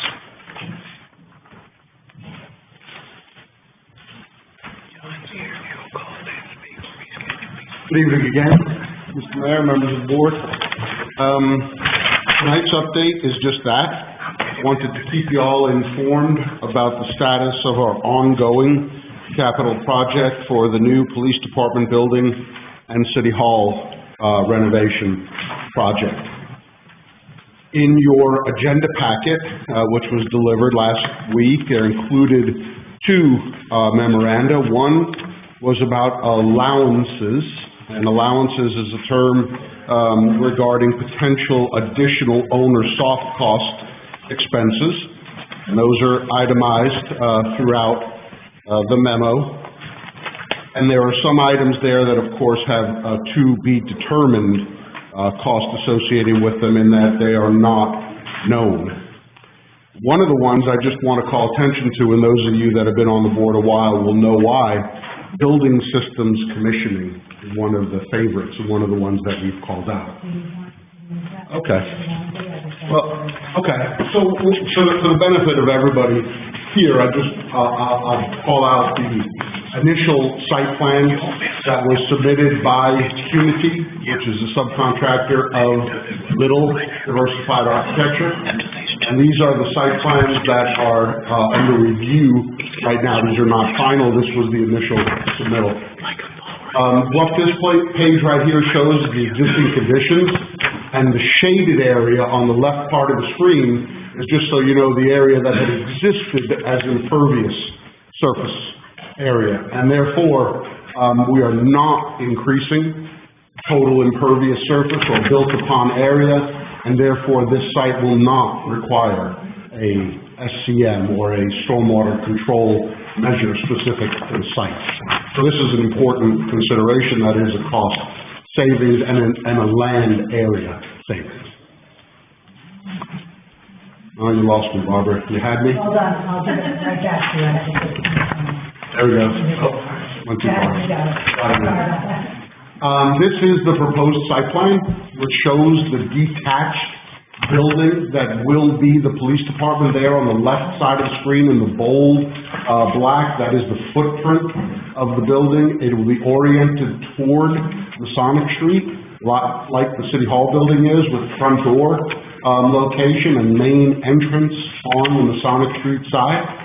And the Sanderford Street side will be the parking or the back entrance to the building, with a parking area there nearby, a lot like the existing City Hall is today.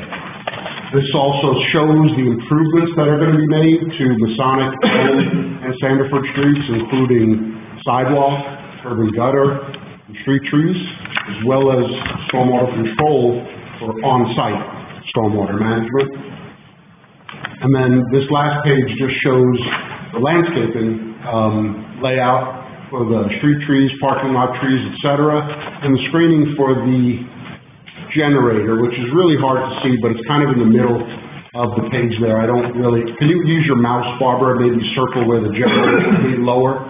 Right in there, up a little bit? Right in there. There you go, perfect. That's the generator location, which will be an emergency amenity available for both buildings.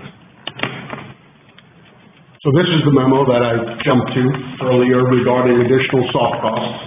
And it's identified, again, through Little, that some of these extra things that we need in order to complete our project are costs that are previously unaccounted for. And then some that are to be determined.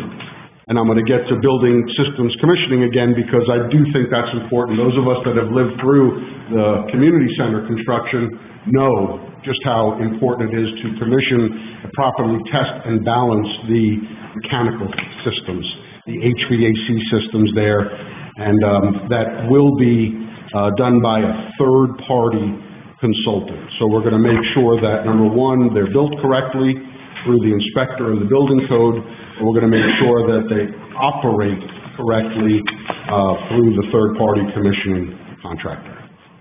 Number 7 on that list, similarly, is a third-party consultant that would be about construction materials and testing, special inspections, things like the concrete density, the asphalt composition, the base for the building footprint, et cetera, and those costs. And then number 8 is a biggie, which is an unknown cost about fixtures, furniture, and equipment.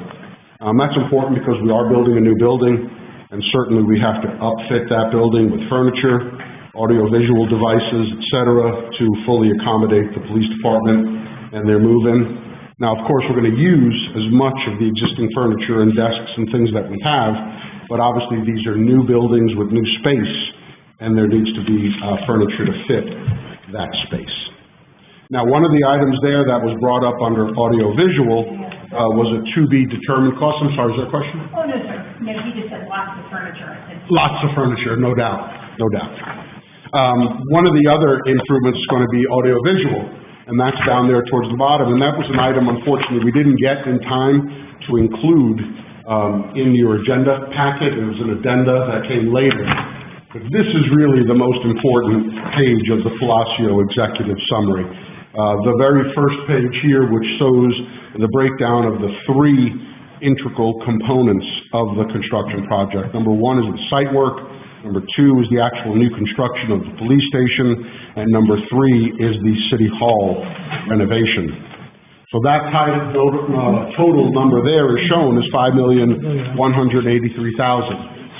What that number doesn't include is, of course, those allowances that we showed earlier in the memo, but also the audiovisual expenses, which were part of another memo that came later. So the audiovisual for both the City Hall renovation as well as the new PD building increased that number by an estimated amount of $108,000. So again, I want to reiterate that this is an estimate pre-bid based on the cost of construction for what's known now. So that total, just for the record, including the AV, comes to $5,291,574. That's a mouthful, because I know you just considered the idea of a large tax increase and the idea that these are some of the expenses that the city is planning to incur. I think there is no greater need than ensuring, that our police department has adequate facilities to protect the public health and safety of the city. And I'm not gonna lie, I'm looking to get into City Hall. We want to be able to bring our community development offices in under the same roof. Mike, on some of the renovations to City Hall, your audio-visual, are we gonna reuse a lot of that stuff? Yes, audiovisual in City Hall will stay the same. We are staying out of any major improvements here. These televisions and some of the other things like the camera that we have done are part of or substitute for that. Okay. In fact, this room will be painted and we'll get new carpet. We're gonna clean and reuse the same seats. So we're not doing a massive renovation here or in the admin finance part of the building here, paint and flooring. Okay. It's the other side of the building that's gonna have a more extensive renovation to reorganize it for community development use and not, police any longer. Thank you, sir. So I just wanted to be, I'm sorry, ma'am, go ahead. No, I just practiced my button, I'm sorry. Commissioner Albright. Yes. Should we rescind the budget vote because of number 7?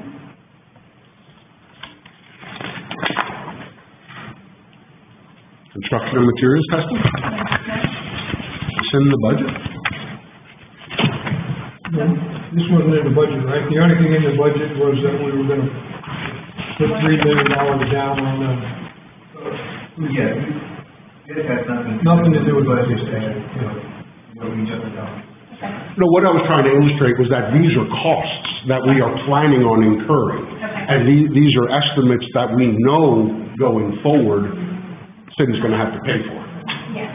So I just want everyone to be aware, and I want folks that this is just a status update, that we've received what we believe to be the final and best estimate from Palacio. That's the executive summary, that's the page, and the big number now is closer to 5.3 million, at 5.291 thousand, so. Yeah, and, Come on, man. just to clear, Determine on 6 through. just to clarify, what, in the discussion, it was in preparation for debt payment that the city is taking on. So that 2.7% increase was in discussion for debt payment that's going to occur in the latter part of the year or to FY 27.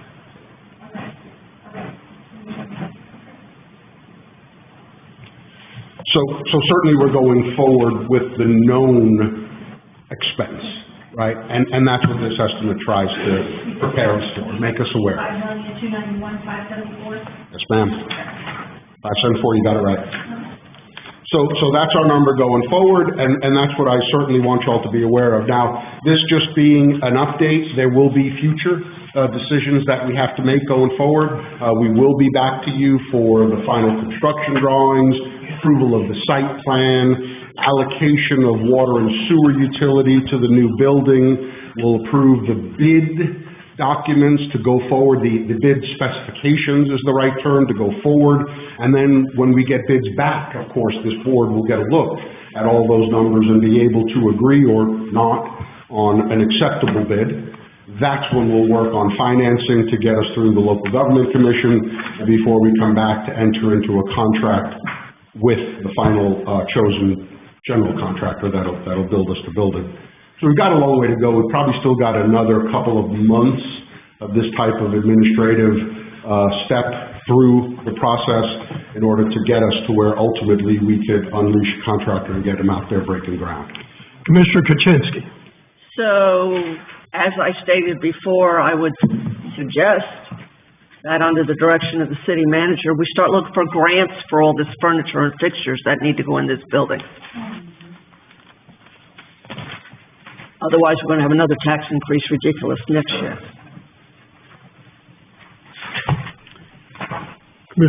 Mayor Pro Tem. Again, I have a question on that then.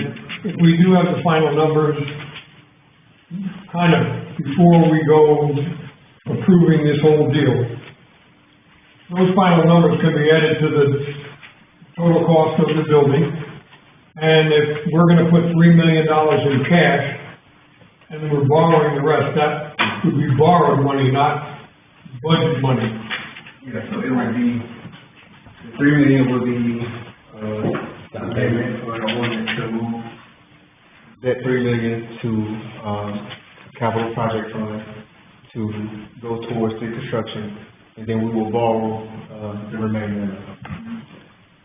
And one thing I just want to add, since we're in the conversation of the PE building, I will be coming to you all, here in the next few meetings, with, documents and, motion to approve the bond council, which is separate from our city attorney, that will assist with the debt borrowing, the financing with the bank. So just want to put that in you all there. We gotta pay somebody else, you're so smart, we don't need anybody else. This is the bond attorney. I don't care. You're not a bond attorney, Harry. These are public financing costs that we have to go through, right? It's just a requirement. Any other questions? Any down that way? So I have, sir, if we're okay, that's it. Okay, but I think, yeah, you're on the next. The stewardship for Lake Rogers. Okay. We'll clear the room.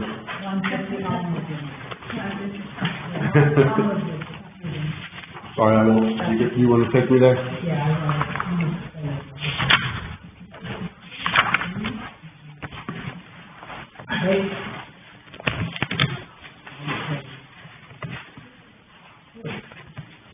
Go to the map. Let's hit the next one. There you go. Okay, so this is not new money. And I want to make this clear that this is money that actually is in the fiscal year 25 budget for the community development part. This is a project that has been discussed for a couple of years within my department, and there is a specific goal in mind. Parcel A that you see outlined there in the upper left-hand portion of the property is what used to be called the Wellens Tract. It's got a lot of names, but it's a large piece of property that has no road frontage, very little useful development potential. It's a property that is covered with a large retaining pond, swamp, blue line stream, and filled with floodplain. So not really suitable for development, not any real value. But it's property that's been owned by the city of Creedmoor for about the last 15 years or so. It was given to us at our request by the Tar River Land Conservancy, and this was a time that had, before Butner, that this was going to be part of the city of Creedmoor corporate limits as we extended our annexation toward I-85. Of course, we all know that Butner came into being, and this never happened as far as the annexation was concerned, but this property remains as ownership of the city of Creedmoor, and it's really not close to us. It really doesn't have any value for us, and in fact, the real purpose is now obsolete. So in order to be able to make this property eligible to return to the Tar River Land Conservancy, there are a few of the original deed requirements that we need to comply with. One of those is specifically surveying, property corners and property boundary marking, and cleanup of the property. There are a couple of sites out there with building materials and things that really, need to be taken care of. And if that were the case, potentially, Tar River Land Conservancy might be willing to take back ownership of this parcel. So I say all this to say, there is a request from my department for a survey and property boundary and marking project that would allow us for Lot A or Parcel A and Parcel B to uphold our original deed requirements and ready these properties potentially to be transferred. So that's what I want to do. And again, it's not new money. It's just money that had been in my budget for this past fiscal year and has not been allocated. So we want to take this chance to allocate it, get a surveyor who we have with our on-call engineering firms, and get this project done. And hopefully we could relieve ourselves of this responsibility, because it is our responsibility as stewards and owners of this property to make sure that they are cared for. So I don't have a request for you. I don't have anything rock solid before us. I would want to get that to you by the next meeting. But in general, I wanted to be sure that the board was willing to proceed along these lines, and if this was an expenditure we wanted to undertake. Commissioner Kuczynski. So, Mr. Frangos, you just said potentially Tar River will take it back. It's not definite? No. It's only discussion. It's only been a discussion up till now that if we do these things, they may be willing to take it back because it has to be a decision by their board.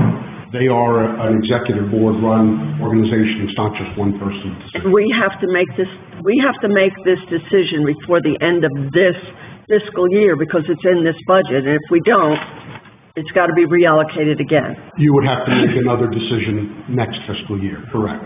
But we don't have to clean it up. We would take care of the biggest pieces of debris that exist out there. There's enough money out there for that. Yes. It's not going to cost us a thing. No, I would want it to be included as part of this project, as part of this undertaking. We would have the surveyor to mark the spots that need additional attention. I understand it's a big undertaking, and I alluded to in my staff report that this is not just easy surveying. It's not the kind of surveying where somebody would go mark the four corners of your quarter-acre lot and charge you $700 and say, we're good, there's your survey. This is a survey that might cost on the order of $30,000. This is wildland surveying. This is mucking through, wild terrain and hip waders to try to find a property boundary that's somewhere out in the middle of the swamp. This is something much more than what we would ever do inside the corporate limits of the city, and it is about 134.3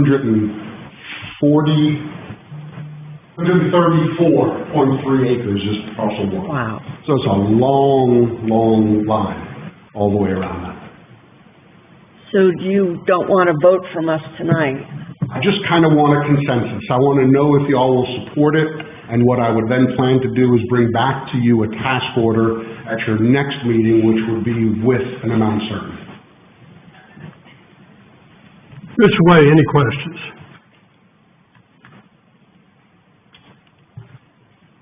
I'm still reading on this. I'll come back to you. Thank you. Commissioner Wilkins, any questions? No, sir, I would support it. Okay. Commissioner Albright? Why did we let it go so long? Like, whenever we first acquired it, why didn't we keep up with it? Can I answer that question? Okay. Only in that I expect it was very expensive. Okay, okay, Very expensive endeavor to pull off it, but no, I don't know why it was never done. okay, all right. Mayor Pro Tem? No question. Mr. Way, we're back to you. So I want to make sure I'm reading it. So this is City of Creedmoor owned property. We own this inside the corporate limits of Butner. It's not inside Butner, but it's adjoining Butner's corporate limits. It's not inside. It borders I-85, is that right? Yes. I don't know. I think that property might be worth some money someday. It's not developable. There is not. There's always something developable. Right? If man has Maybe right a about fish money. farm. If you're interested in fish farming, or maybe crayfish, something else in there. These people and nowadays are so ingenuity-wise, they can figure out a way to make money off of mud. So, I'm at the pleasure of the board. Commissioner Kuczynski? So this is the land, when the city of Creedmoor dredged Lake Rogers, this is where they dumped all that dredging. Couple hundred cubic yards. And I remember in 2020, when I got on this board, it was brought to us by the city manager at that time, that it was gonna cost a lot of money to clean that all up. That Tar River Conservancy wanted it all cleaned up, and then they would take it back. So where do we stand on that issue? Now, that's one part that we did discuss. And it happens to be the benefit of age, the very few benefits of age, is that spoil that had been piled up has now essentially become a part of the environment. There are trees that have grown up on it in larger than 4 inches in diameter, and it's been integrated. It's no longer a separate pile of dredge that's been piled on this lot. It is now just a hill in the middle of this landscape.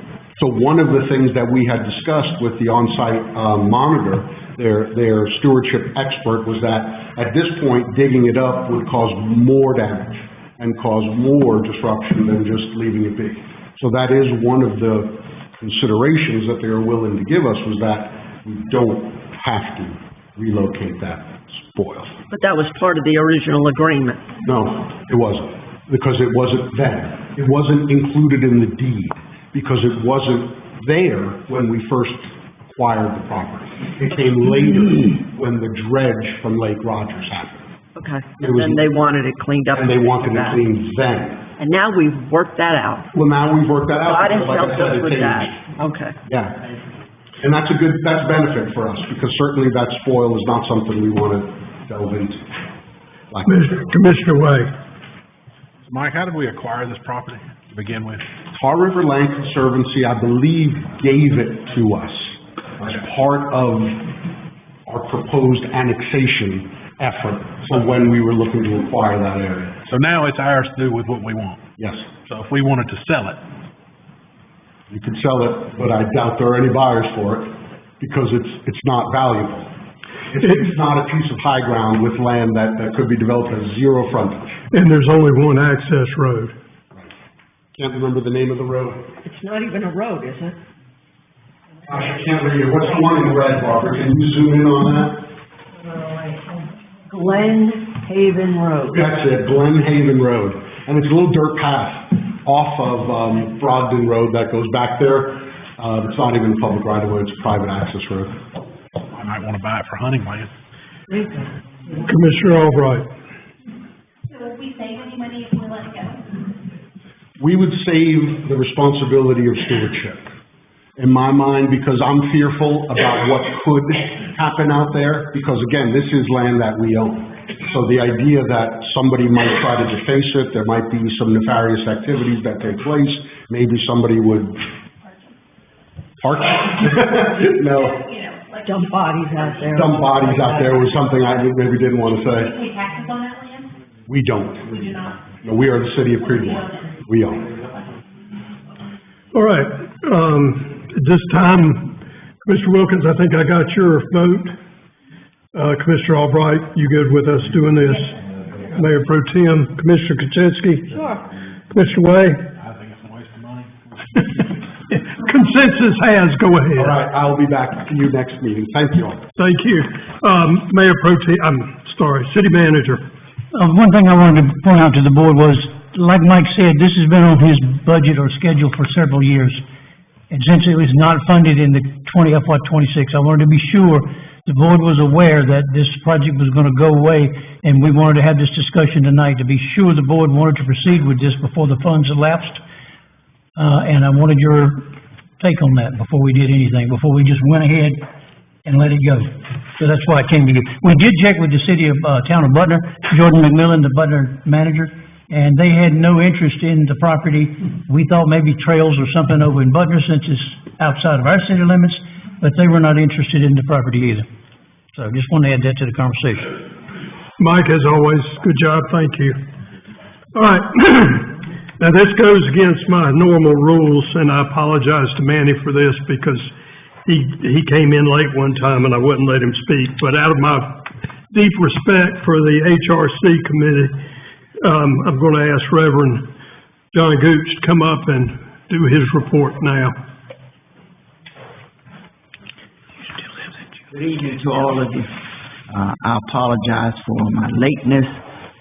It was I take the responsibility that I got the time frame wrong. I am a very timely person, believe in being on time and way before time. But tonight, I was even riding around the city, going to some old places I hadn't been in a while, because I thought it was at 7 o'clock. But again, I just want to say thank you, Mr. Mayor Wheelers, for allowing me to speak even during this time. I just want to say on behalf of the Graham County Human Relations, we usually come to the city and have our meeting during one of the months during the year.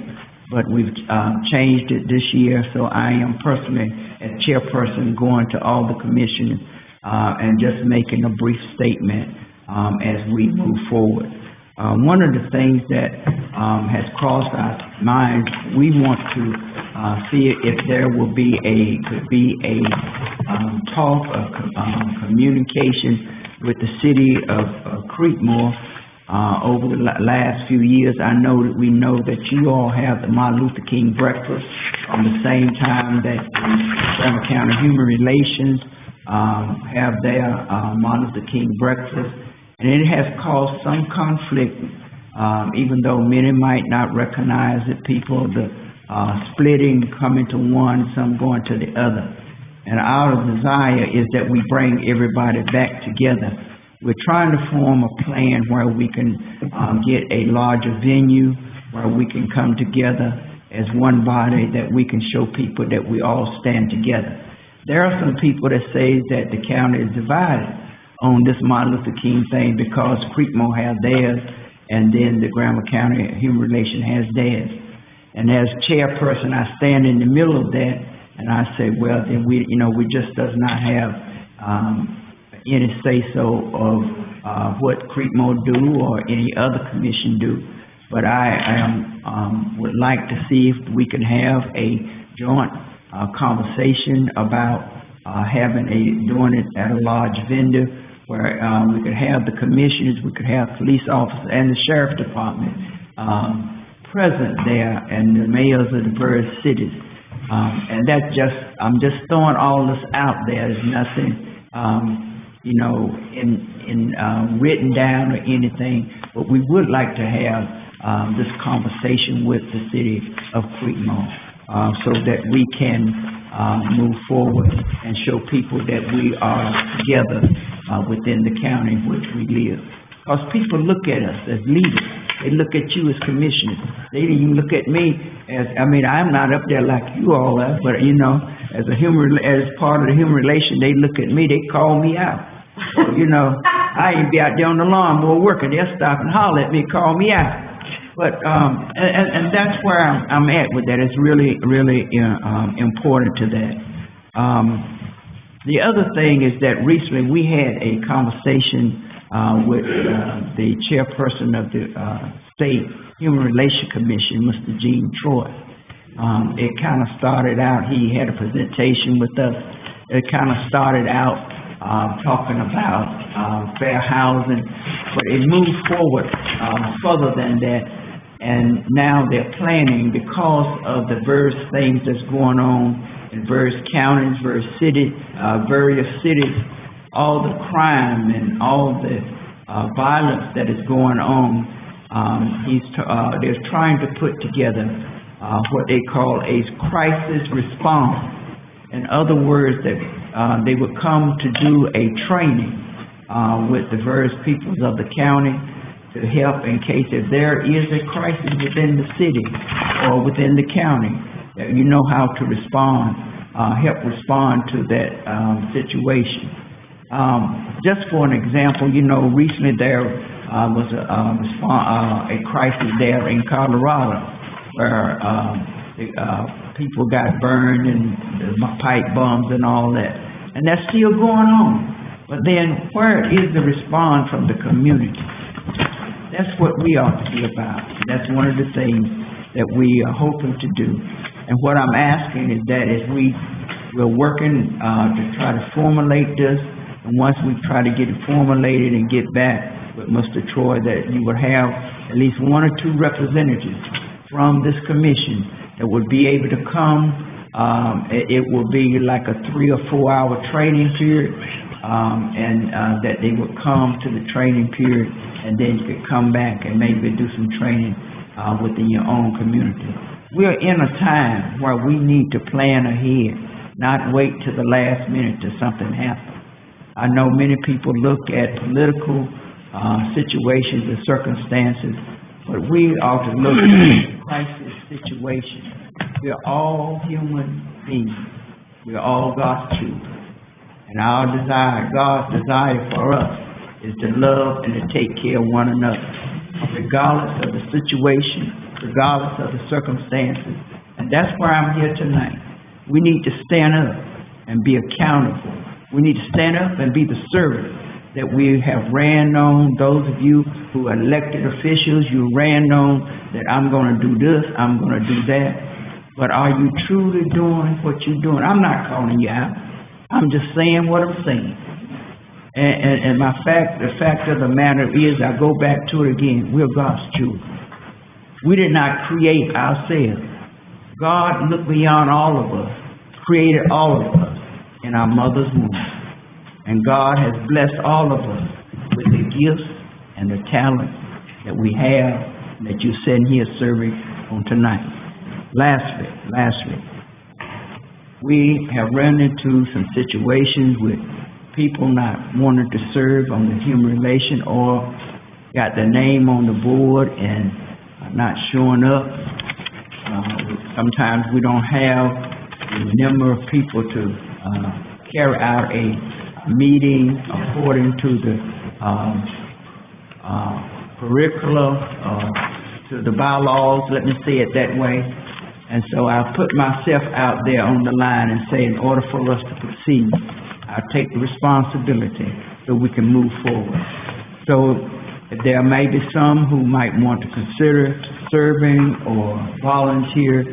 Please reach out to the commissioner of this district, give them their name, and hopefully we can revitalize and get back to moving to where we were.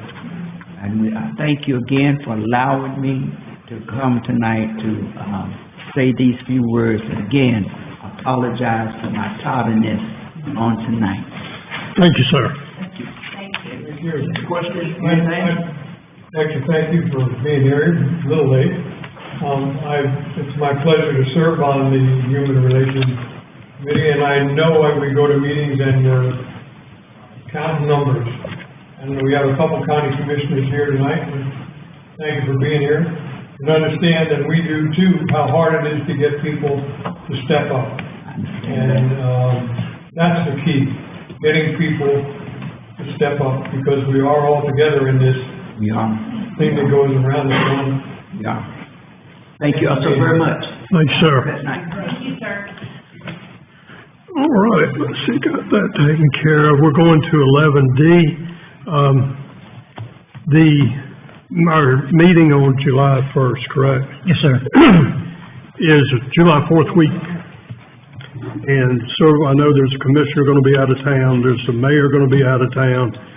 So what I'd like to do, with permission from the board, is reschedule our July 1st meeting to July 15th, which is when our work session is, and we'll just kind of roll them all into one and not have a work session, but kind of roll it into our regular board meeting. That way, we're sure we'll have an attendance. Any questions? Mr. Mayor, just a reminder, the board already excused me from that meeting on the 15th. Okay. Just, we'll bring that in. Anything else? I'll entertain a motion to reschedule that meeting. So moved. Motion is made by Commissioner Kuczynski. All those in favor say aye. Aye. Opposed, no. Motion carries 5-0. Mr. City Manager, if you'll make sure we're all reminded of that. Yes, sir. All right, let's see. City Manager's report. Mr. Mayor, Mayor Pro Tem Gleason, and Commissioners, on May the 12th, John Kalo, Regional Director from U.S. Senator Ted Budd's office, requested a meeting with the mayor and I to introduce the new assigned regional director, Mr. Blake Belch, to offer assistance to Creedmoor with researching federal grants available to assist with the building of our new police department building. So we have responded with the information he requested, and we're looking for a report back from him in the next few days, and I'll keep you posted on that. Good job, Blake. On May 15th, 2025, the third round, we talked about water sampling. I'm not going to go down that one again. We've already had that conversation. Tuesday, May 27th, Scott Payne, a recreation consultant with North Carolina State University, conducted a pre-award inspection at the Creedmoor Community Center as part of our CARTAR-COG grant submittal for our children's playground. Professor Payne is one of three members of a panel of the overall three-panel review board who participates in reviewing, ranking, and recommending the grants for award submittals. So there was me and Chastity and a few others met down there and walked over the property to be sure we met all those requirements for him to submit a report. Following the May 13th, 2025 Emergency Operation Plan tabletop exercise, which I reported on last month, or the last meeting, Chris Tech advised the basic EOP is now complete. The threat-specific checklist and annex sections are currently being drafted. The next step in the process is for two of his subject matter experts to review and comment before coming back to the city with a final draft for staff review, and the board will receive a final presentation from them scheduled in July. The only other item I had, Mr. Mayor, is to say happily to report that all the bollards on Highway 56 were removed Monday, June the 2nd. And they're coming back to grind the lines down so it goes back to the original format that it was in before. So it didn't cause any confusion at all. So that concludes my comments. All right. Any questions for the city manager? All right. Let's see if the department head's got that. Sigwasa report, Commissioner Way, Commissioner Kuczynski. Thank you. At our meeting held on May 13th, a public hearing on the budget was held. The budget vote was not taken due to a commissioner not being able to attend due to an unforeseen circumstance, so we will bring it back at our next meeting, so if he has any input, he can express it at that time. The proposed budget includes 2 water distribution system utility maintenance mechanics. What is that, a long title? These 2 positions will be responsible for regular fire hydrant flushing, which we know Sigwasa has not been doing. And I thank this board for their pressure to try and get this process back in place. This board brought it to Sigwasa's attention in December of 2024, and I believe if the flushing had been done regularly, as stated in the documents from the sale of Creedmoor Water in 2015, our water might be testing much better.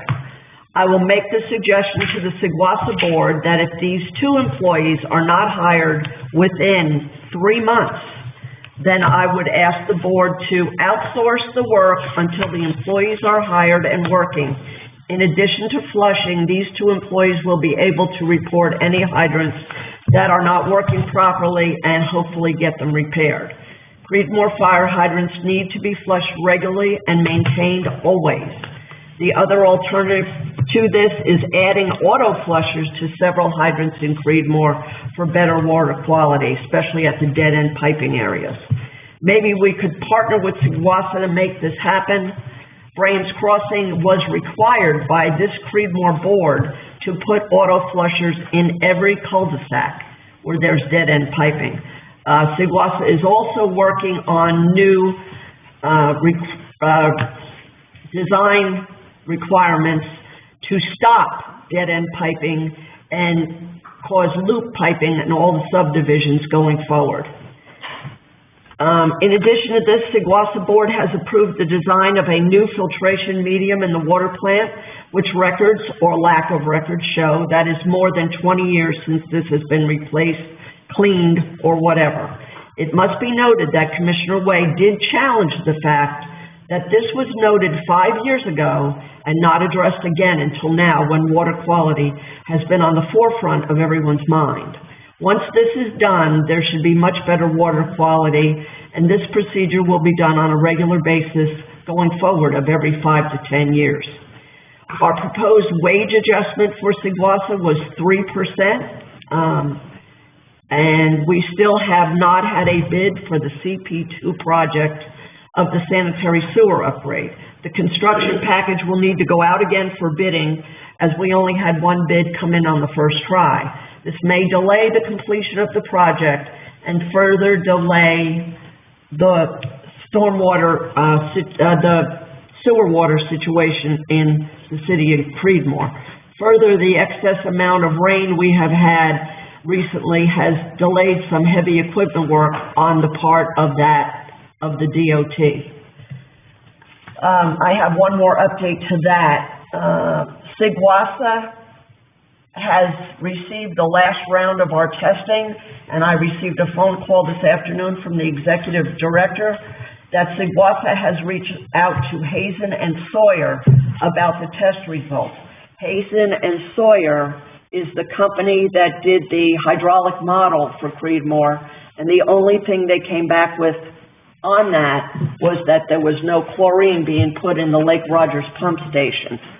So Seguasa's gone back to Hazen and Sawyer to try and figure out why our water tests are coming back the way they are. That's all I got. All right, thank you, ma'am. Commissioner Way, did you have anything on the Seguasa? I concur. Very good. That was a very detailed Seguasa statement. Commissioner Wilkins. I was going to ask the cause of the delay. Commissioner Kuczynski mentioned earlier, but she just mentioned is DOT, so I'm good. Okay. Well, Commissioner Wilkins, while I got you, Commissioner's report. Yes, sir. On Saturday, May 24th, I attended the South Granville High School graduation. Additionally, I spent countless hours this month advocating for clean water for our community. Unfortunately, to no avail. Thank you. Thank you, sir. Commissioner Albright. I did not attend anything, but Mike, I have a question. How's the four-way stop thing coming? I did see something today, in our emails. I think our engineer, maybe I picked. Yeah, I want him to say it. You don't know what it was. The email from DOT was forwarded to the board today. Yeah. So that's the latest word that I got, that surprisingly, it does meet the warrants for a signal. Yep. It's just funding. So we were gonna let it sit for couple weeks, don't hook them too much after we got this information from them. Yep. But the next question for them is, when do they anticipate? When do we expect the first no, the second no, the third no for funding? Because I'm not very confident that it'll be funded anytime soon. The other question that I would ask them is, are they going to let the four-way stop stay in place until funding becomes available, or if they anticipate that being a long time, is there something else they might do? Because one of the warrants for it was the queuing of the traffic that backs up. Well, that was caused by the four-way. It wasn't there before, it was a two-way stop. So there is the option of going back to what it was. There's the option of going back to a two-way stop with other warning signs to try and you prevent crashes. So there's some other options that could be put in place, because I really don't see a signal being put in at their expense. Another option is, if we pony up part of the money, then it comes sooner. So there's unknown things that could happen in the future, but right now, email that you got today is the latest on that. Okay, thank you. Commissioner White. Just congratulations to all of our recent graduates. They move out into the world and experience all that it has in wonder. It's getting ready to be a busy time of year. Everybody goes out and vacations and spends time with their loved ones and their families, and just wishing everybody to be safe. And as the Reverend from the Human Relations Commission said, it's a different world that we're growing up in nowadays. It's not the same one that we were raised in. Definitely check on and love your neighbors and be there for one another. So that's what we need. Thank you, sir. Mayor Pro Tem. Excuse me, attended the Seguasa meeting, the HRC meeting. Again, it was great to see the ballards off of 56. That was quick. Nice to see the report on the intersection of Joe Pete and 15. Again, Peggy and I were out of town on weekend of graduations, but we honor the students, and we have South Granville, which I guess I'm going to say I look at I'm going to say this, I look at their girls softball team as if, wow, what else can you say? They got some fine young ladies who play on a softball team that is unbeaten in their, whatever you call it, for the last 3 years. I mean, incredible. That's all. Commissioner Kuczynski. All right, so Ed, you just stole my thunder, but that's okay. I want to give South Granville High School softball team kudos for a successful season. I wish I could have gotten to the game, but I did not. I attended a UNERVA meeting where discussion was held about the fact that one of the state agencies is no longer cooperating with UNERVA, and we are still waiting on Phase 2 rules for the Falls Lake. On May 8th, all the major shareholders had a meeting, and DWR left the meeting, and employees have been instructed not to communicate with UNERVA. UNERVA membership has decided to send a letter from our membership to EMC, DWR, DEQ, requesting direct participation and collaboration by DWR as rule adoption process is presented. On May 23rd, I attended the promotion ceremony for the 8th graders from Hawley Middle School that was held at South Granville High School. As all the dignitaries walked through the halls, the graduates gave us a very warm welcome, and it was a beautiful ceremony, and the accomplishments of the teachers and the students was noted. I must say that our SRO for that school made a great final entry at the end of that ceremony as he slid across the stage on his side and posed right in the middle of the picture. And kids loved it, parents loved it, everybody. I wish all the students and staff great success and a wonderful summer. Later that evening, I attended the Granville County Early College graduation at Vance Granville High School. Such a happy celebration for a small group, but how they celebrated their accomplishments. The mayor of Oxford and I were the only municipal guests who attended. On May 24th, I attended South Granville High School graduation. It was a beautiful day, not too hot, like it usually is. For celebration, I would like to give a special shout out to Matthew Tapp and Isaiah Kearney, in addition to all the successful seniors, and wish them great futures. I then went on to Granville Central High School for their last commencement, and what a great group there were. Miss Allen and her staff never disappoint in letting the students know how proud they are of them. The cheering and happiness were electric. The ceremony was beautiful as always and very personal. It was truly a great celebration. I attended the Memorial Day celebration at the Butner Soldier Auditorium with Mayor Pro Tem. The speaker, Mr. Dixon, is someone who I've ridden with at Patriot Guard Rider, as a Patriot Guard Rider, delivered a very moving account of his time in Vietnam. South Granville High School band played, and they were terrific. And Matthew Tapp had his last color guard assignment as a South Granville High School ROTC graduate. This past Saturday, I attended Falls Lake Academy graduation, and I always enjoy this one as well as the rest. A special shout out to Patrick Clark, Los Polina, and Cora Mae Cates, who graduated in that class. All the graduates, although none of them are my children or grandchildren, are to be celebrated. They are our future. Business owners, and each of them is a success story all of their own. That is why I attend these graduations and volunteer with our school systems. I also want to thank all the property owners who have complied with our code enforcement officer and the state ordinance of putting unit numbers on their mailboxes and their homes. It is a safety situation that will save lives going forward, and as I walked in my neighborhood, little by little Saturday, I watched numbers go up on the houses, and it's good to see that people are complying, and I know that our code enforcement officer is driving around like a crazy man, making sure they hit them all. So kudos to Jerry. And remember one more thing. There are motorcycles everywhere. It is spring, almost summer. Please make sure you look twice before you pull out. Let's not have any fatalities on motorcycles this year. Thank you, ma'am. Mayor's report, I did attend South Granville High School's graduation. It's one of the few graduation periods that I haven't gone to 3 or 4 of them. I also want to thank our police department and their children's academy. I got pulled in to meet the students, and they were rambunctious, but one of our police officers was definitely in charge, large and in charge. and they all perked up whenever he called them out. I also wanted to thank Senator Budd's office for allowing us to meet with, Mr. John Taylor and meet Blake Belch.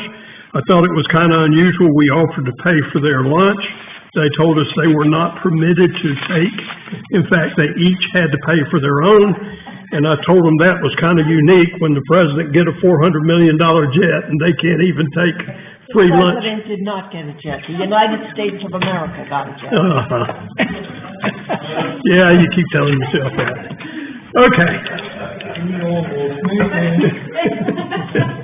Is there anything else needs to come before the board? Make a motion to adjourn. Before we take that motion, I want to thank our city attorney for being here. Thank you. I think we need a discount because you really didn't say anything, but check and see how that'll work out for us. All right, we have a motion to adjourn by the Mayor Pro Tem. All those in favor say aye. Aye. Opposed, no. We are adjourned. Thank you all for attending.